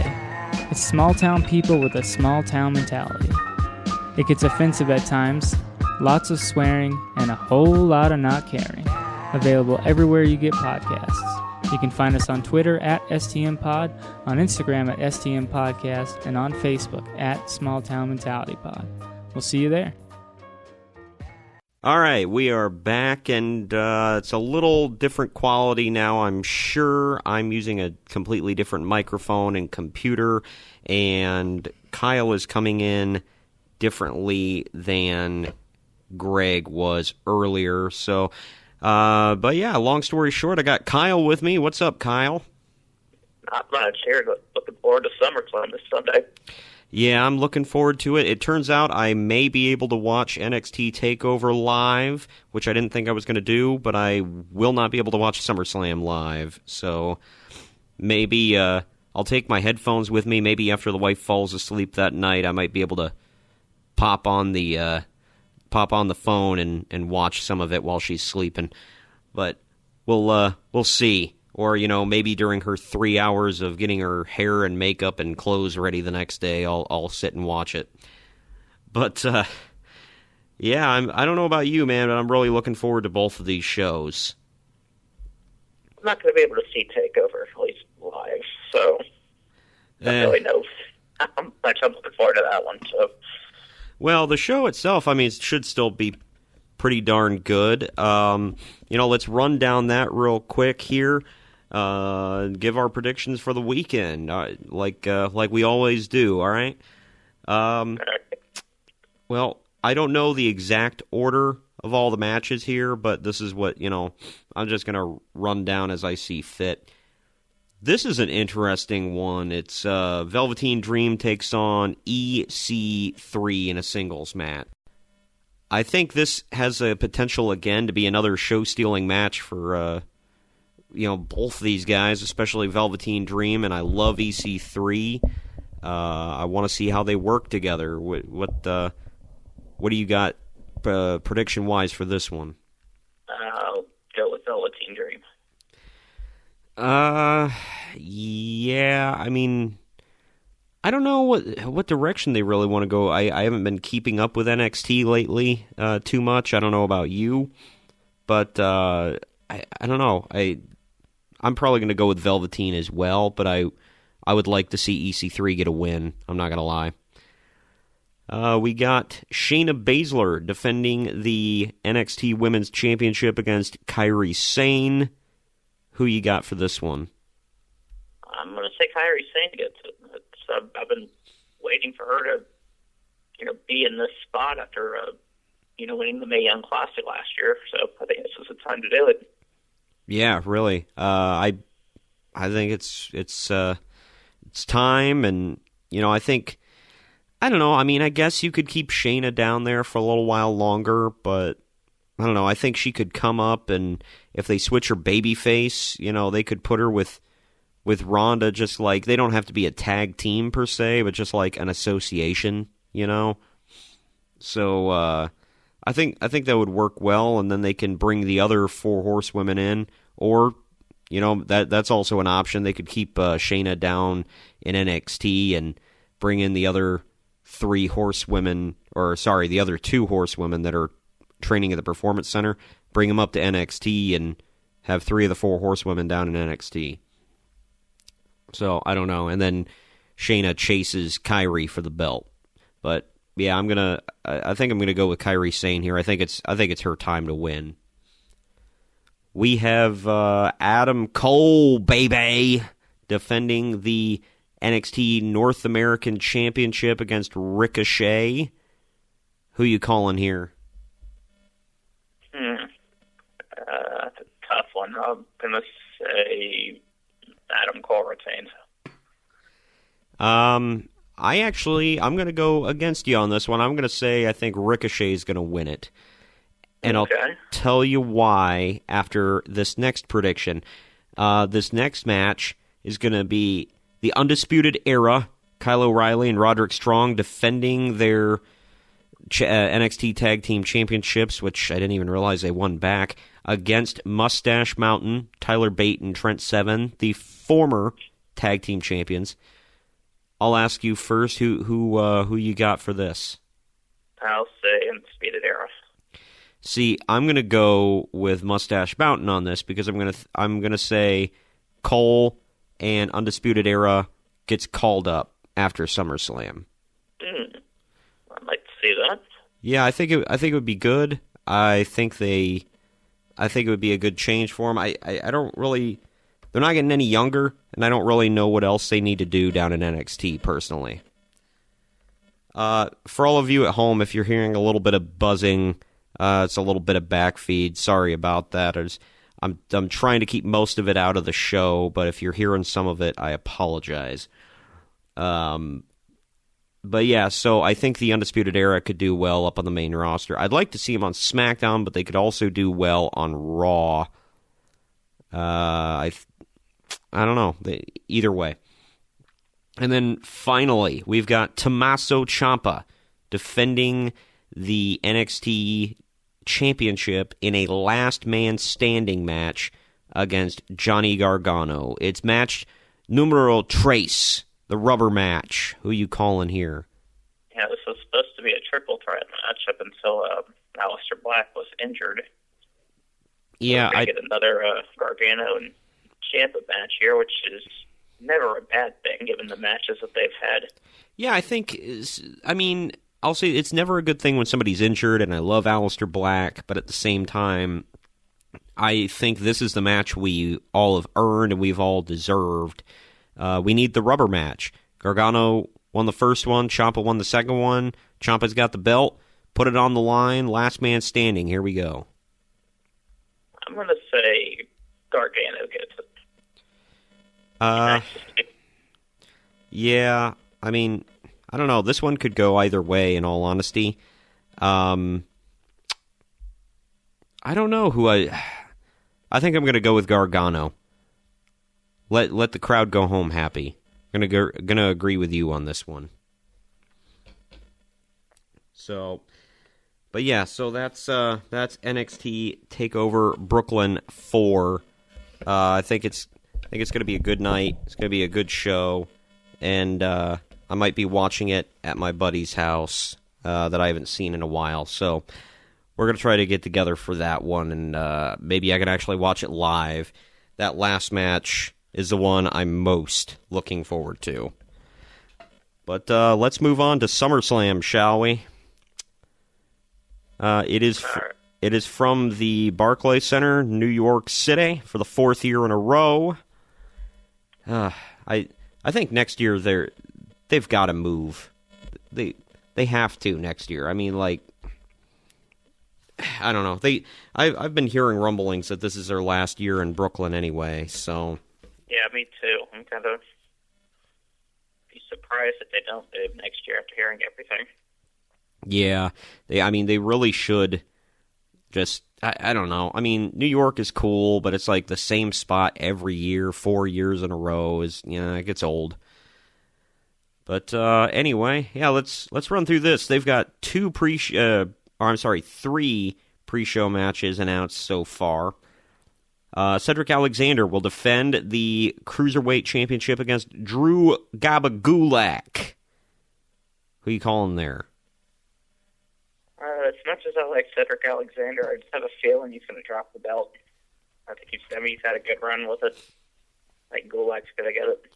I would really like to see Gulak win the championship, just because I've been a Gulak fan for a while now, and I'm like, he needs a belt, man.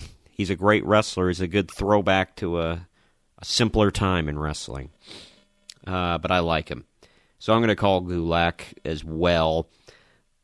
Rusev and Lana will face Andrade, Cien Almas, and Zelina Vega. Mixed tag action. Who you calling here? This whole feud has been kind of lopsided. Like every week it's been either Cien Almas going over or Zelina Vega going over on Lana. I know. Usually when that happens, somebody, the other side at least gets one win in the end, but I don't see that happening right now. I'm going to say Zelina Vega and Andrade Cien Almas. Yeah, it looks like they're going to get the clean sweep. I just, like you said, it's been lopsided. I don't get it. Like, they haven't given them one single win. It's not even a feud. It's just Rusev and Lana's been getting their butts whooped. But whatever. So, yeah, I'm calling Almas and Vega.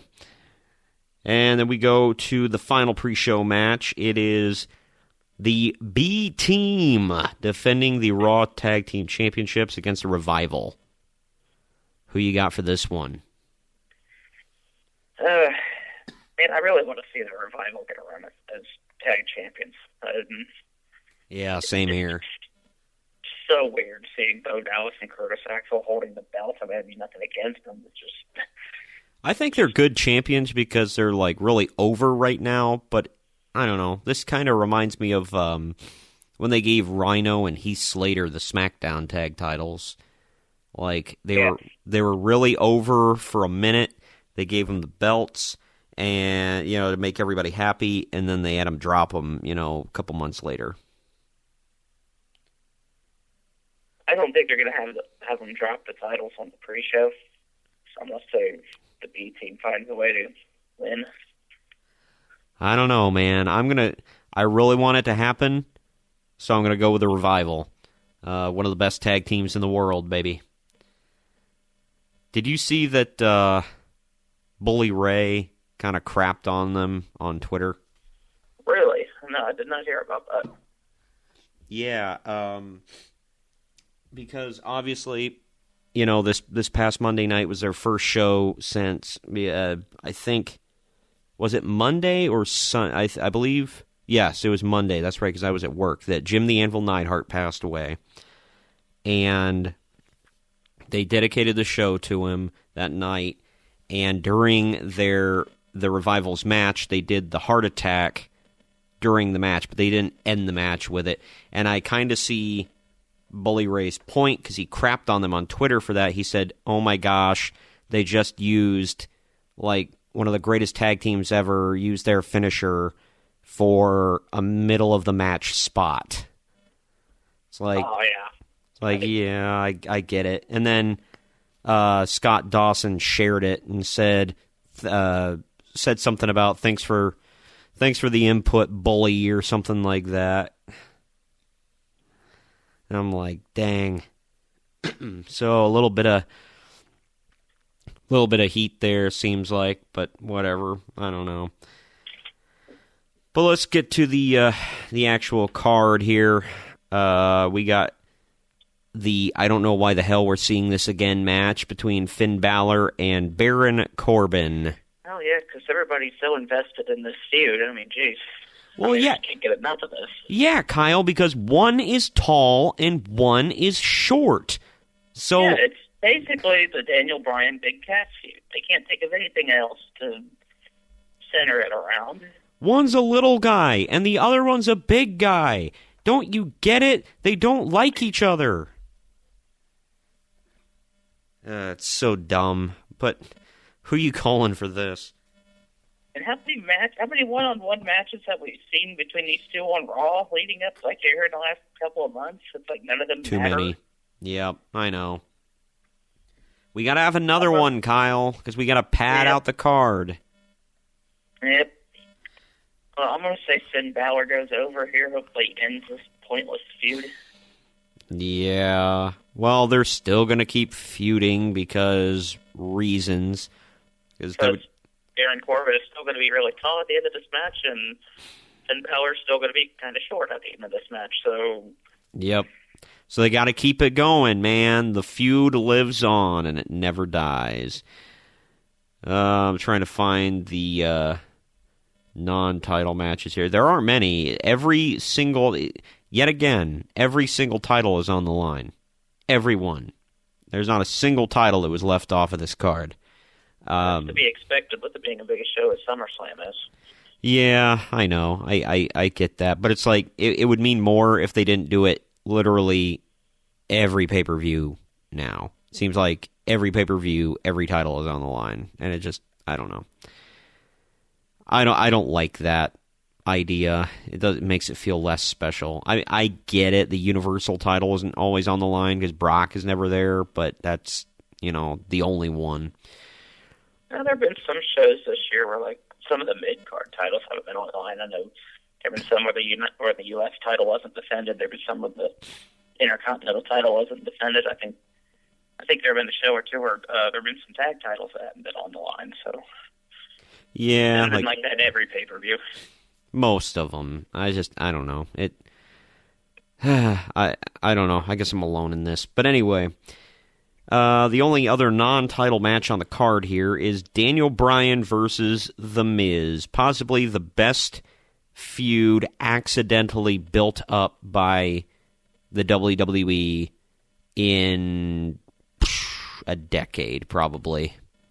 Yeah, I mean, this feud is definitely, like you said, this has definitely had the best build to any match on the card, I think. Yep.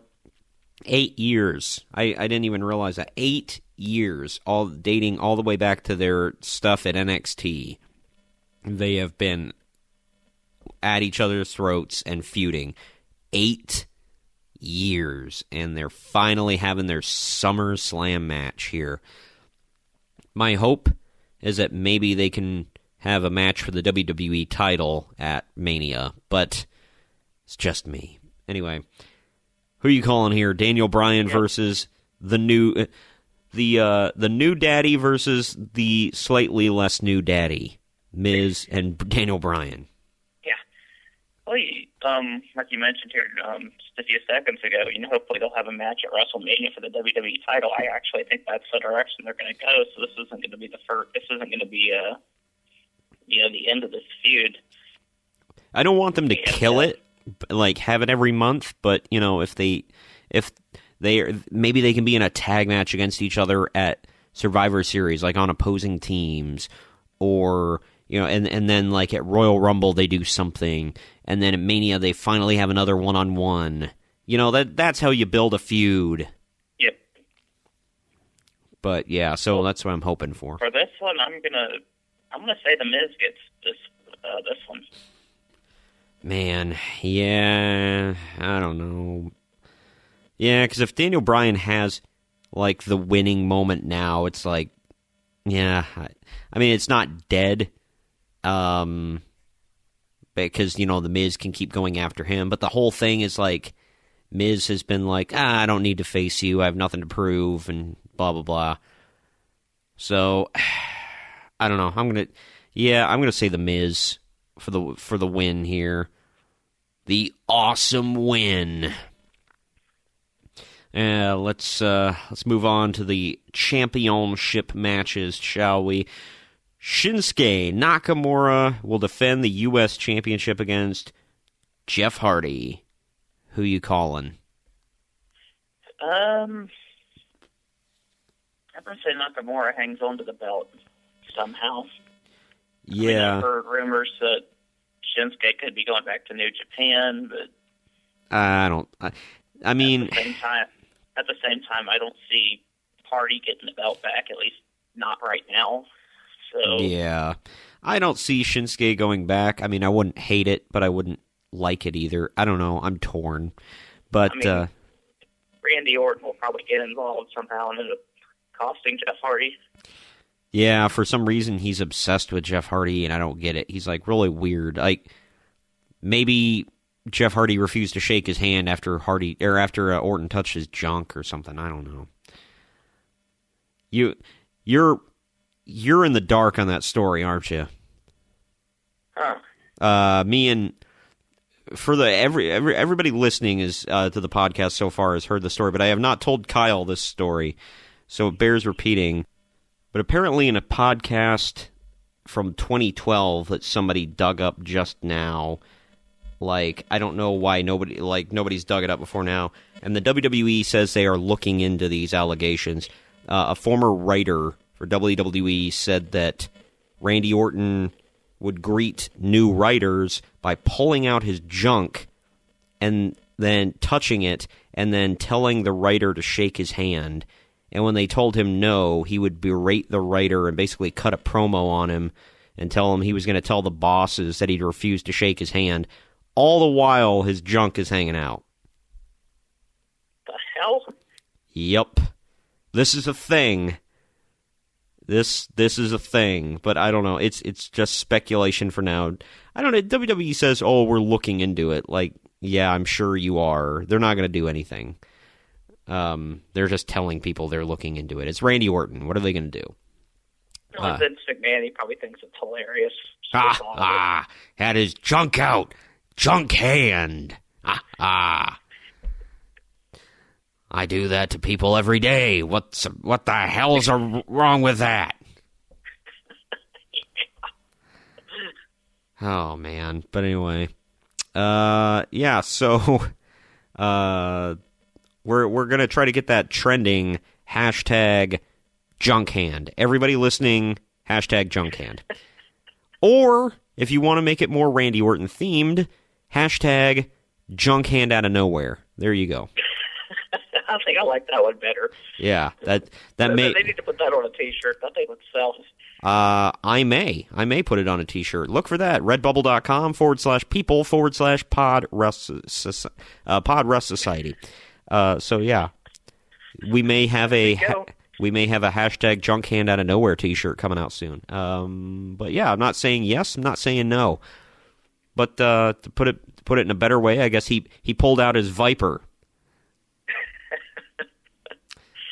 But okay, you guys got the junk hand story twice in one podcast. Lucky you. But anyway, predictions here. You said Shinsuke? Nakamura. Yeah. Okay. Yeah, I'm going to say Shinsuke because Randy will probably come out and hit Jeff with the junk hand and cost him the match. And then we will see that feud go on its merry way.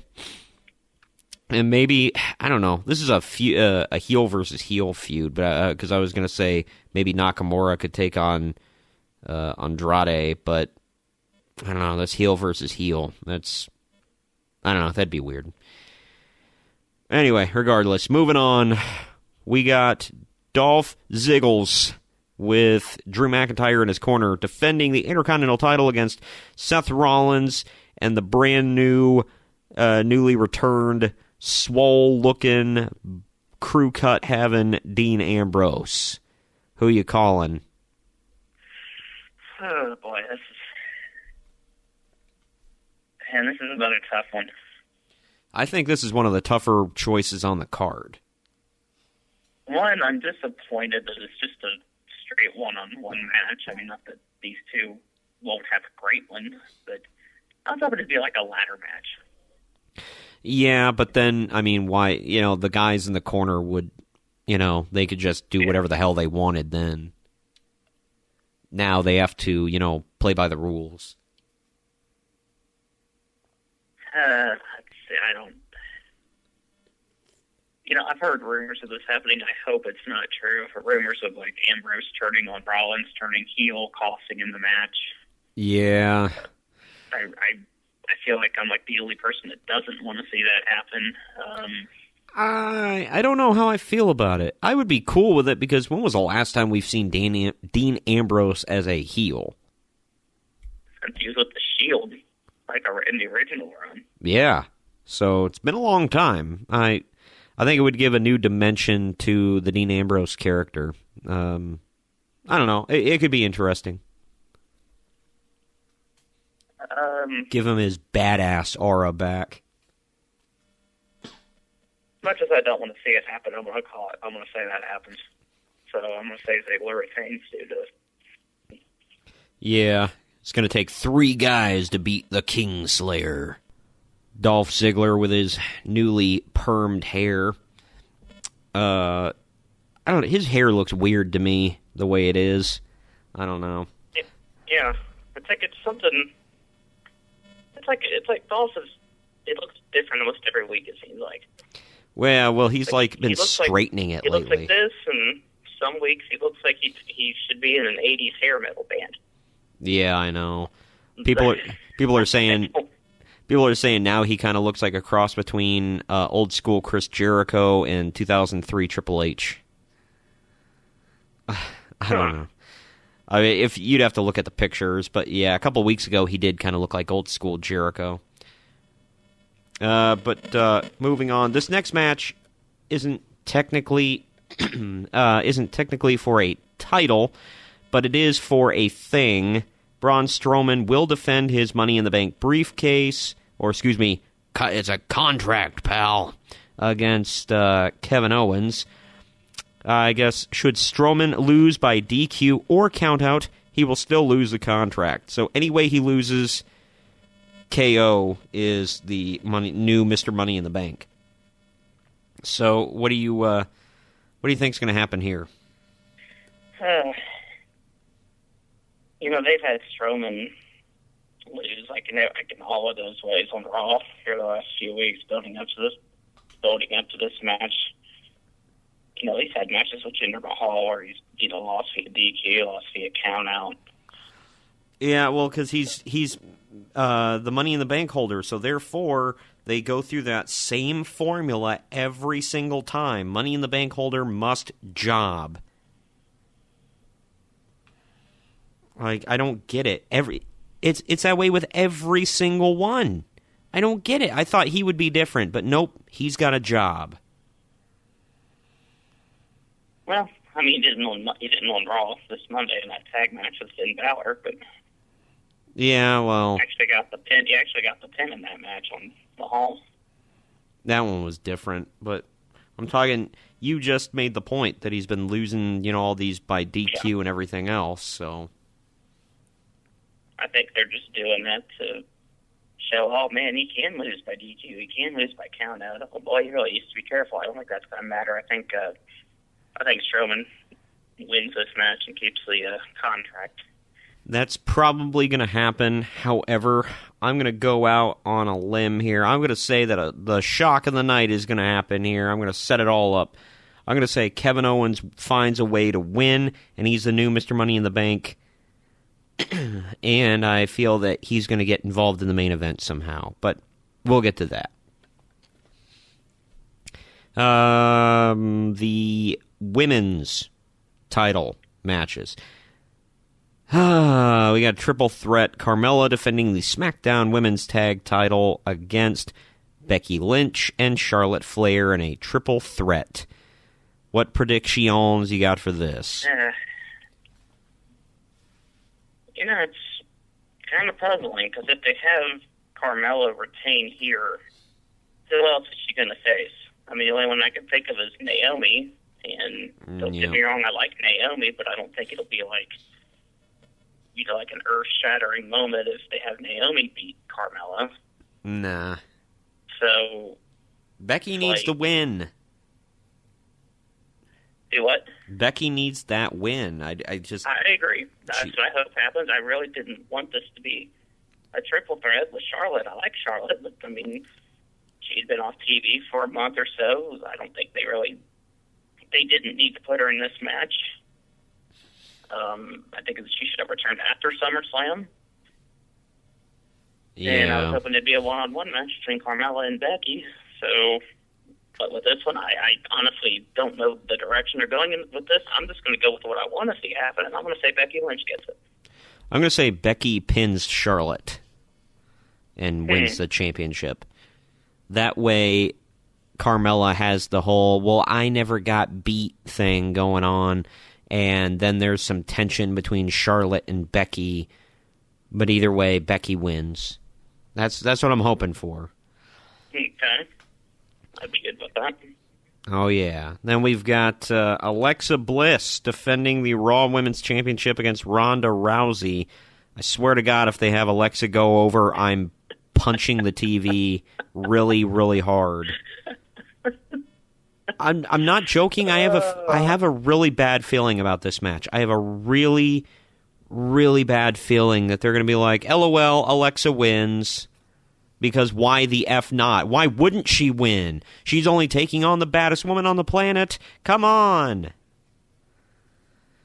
Before this Monday, before we learned that Jen Neidhart had passed away, I honestly thought they were going to have Natalya turn on Ronda Rousey and help Alexa retain, and they'd hold off on the title change until that Evolution pay-per-view, but they're obviously not going to do that. I don't even see Natalya being at SummerSlam this Sunday to begin with. And if she is there, why the hell would they have, Natalya, turn heel and have the fans want to boo Natalya after that happened? That would just be cruel.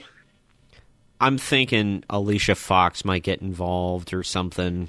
Oh, yeah. Or maybe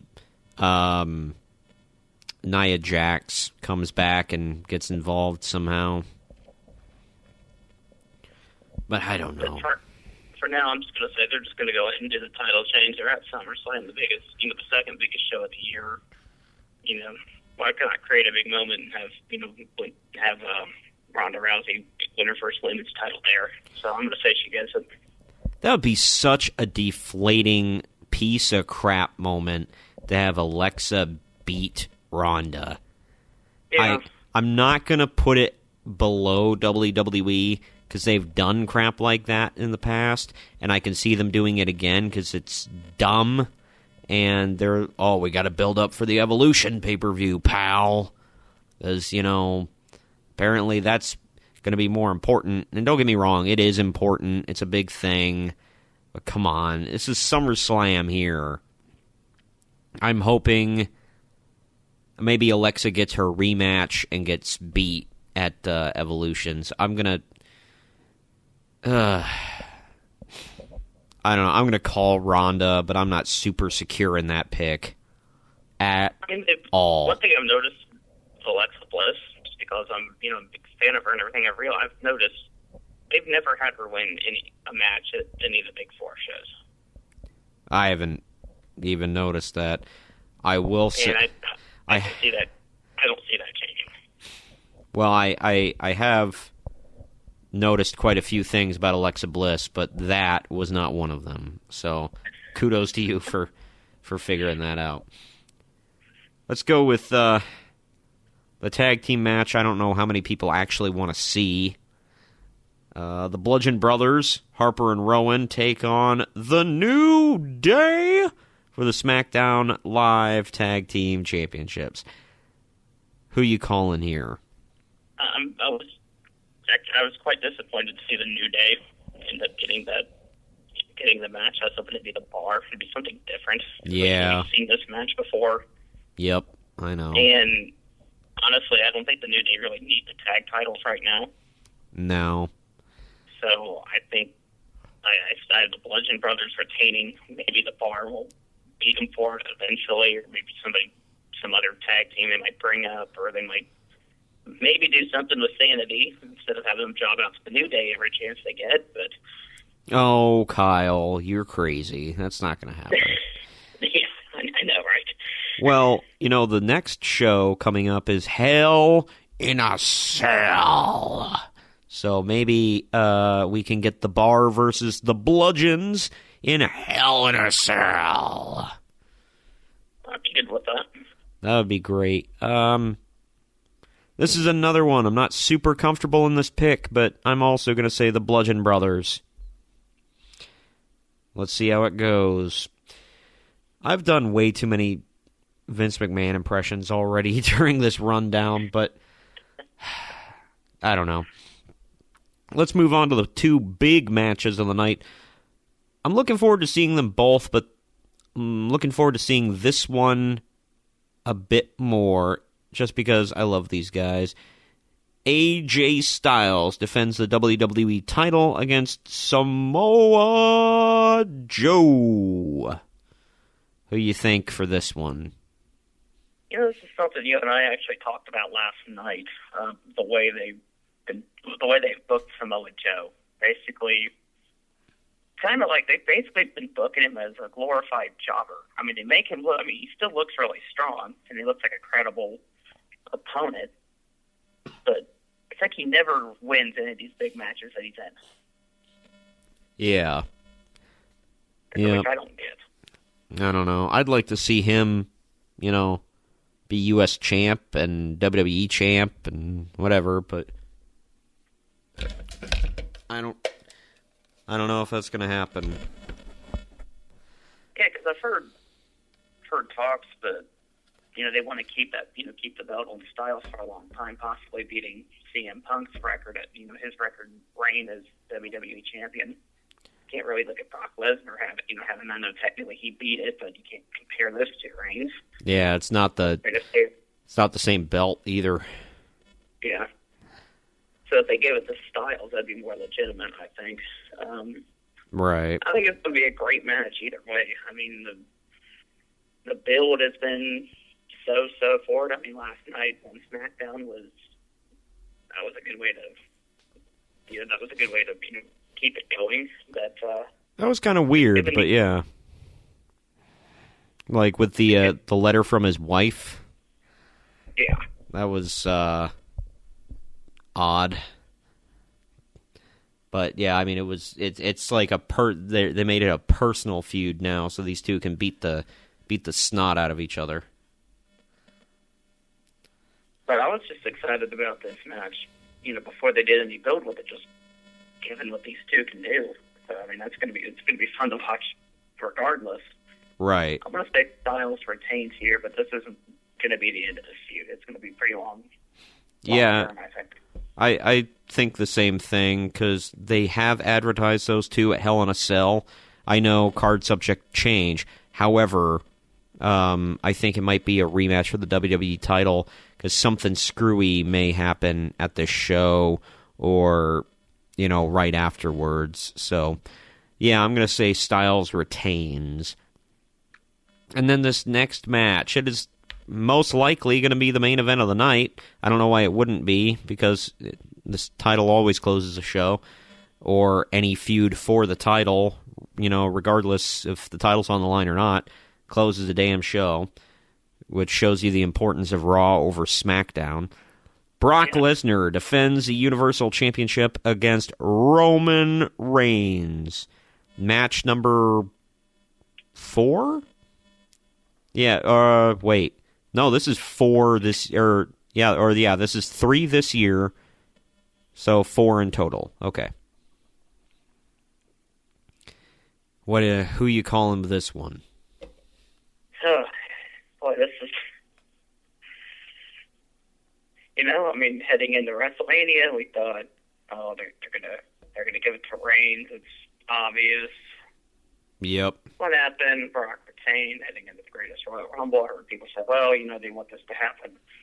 Such a big moment, maybe they have it in a different country. He won't get booed as much. He might get cheered, so they're going to give the title to him there. No, it didn't happen. Yep. So now we have it at SummerSlam. And this has gone from a match that I just didn't want to see to now it's very intriguing because as we've seen the last few weeks on Raw, there's quite a few scenarios they can go with this thing. Yeah. That is true. Well, my scenario, not to blow out ahead of you here, but there are 2 scenarios that I see happening. If Kevin Owens wins earlier in the night, I see him interrupting this match, cashing in, winning the title. Kevin Owens loses earlier in the night, I see Brock winning. Just beating him. Just like at Mania. Because WWE wants to, we fooled him again. Now we're going to set up our rematch for Hell in a Cell.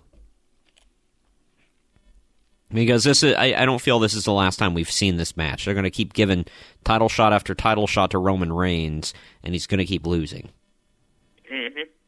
But I feel that, and there was another Vince impression, by the way. But yeah, I don't know. I feel like they want to keep the title on Brock because reasons. Just freaking because. Because screw us. Yeah, screw us, that's why. So, I don't know. I see Brock winning. Yeah, same here, actually. Well, I'd love to see a cash-in, though. I'd love to see Strowman cash in at the end of the night. Like, whoever wins this match and walks out as champion. That was my initial prediction. Yeah. After Money in the Bank. Which could still happen. There's still the possibility of... Yeah, Braun could cash. Paul Heyman swerve us again and end up turning on Lesnar. It doesn't look like it after this past Monday, but hell, you never know what the creative team is. So, right. But I don't know. Brock retains here, just to surprise everybody again. Just to screw us all. Yeah. Mm-hmm.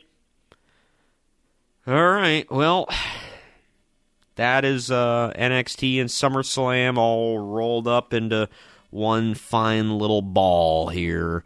To let everybody know, this segment is uncut. So I just hit record and go, and we did our thing. There wasn't a whole lot of editing because we were recording it the day of posting. So there's not going to be a whole lot of time to sit there and edit. I want to get you guys the show on time. Sorry the runtime was a little long. We are going to try in the future to keep the runtime a little shorter. I can assure you next week's runtime will be a little shorter, but next week's runtime, or next week's show, is going to be a little different. Greg and I are doing a watch-along. It's a SummerSlam-themed watch-along episode where we also do The List Bro, The list next week, bro, is the top 10 worst matches in SummerSlam history, and that goes hand in hand with the not one, not two, but 3 WWE Network matches, or SummerSlam matches on the WWE Network, that we will be watching along with you. So we will tell you what SummerSlam they are on, we will tell you the start time, and we will give you a countdown, and you can watch along with us and laugh, have a good time. They're not good matches. I will say this, spoiler, the third match is actually a pretty good match. The first two, no. But all you guys like torturing yourselves, don't you? We do, but it's funny. And we love torturing the audience, apparently. So I hope you all have fun with it, and have fun with our lists, bro, of the worst matches in SummerSlam history. It's going to be a fun week, and all 3 of the matches are connected, not just because they're SummerSlam, but they have another connection that you will find out. I'm not going to spoil it for you. You will find out next week on the podcast. So big thanks to Greg for joining me earlier on the show for all the news and the list, and Kyle, thank you for joining me now for this NXT and SummerSlam preview. Not a problem.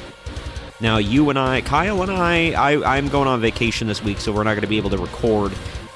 However, which is why Greg and I are doing the watch-along. We've already got it recorded. It is in the can. It will be posted. Kyle and I will come at you in 2 weeks with our rundown of what the hell we witnessed on SummerSlam weekend from Brooklyn, New York. Later.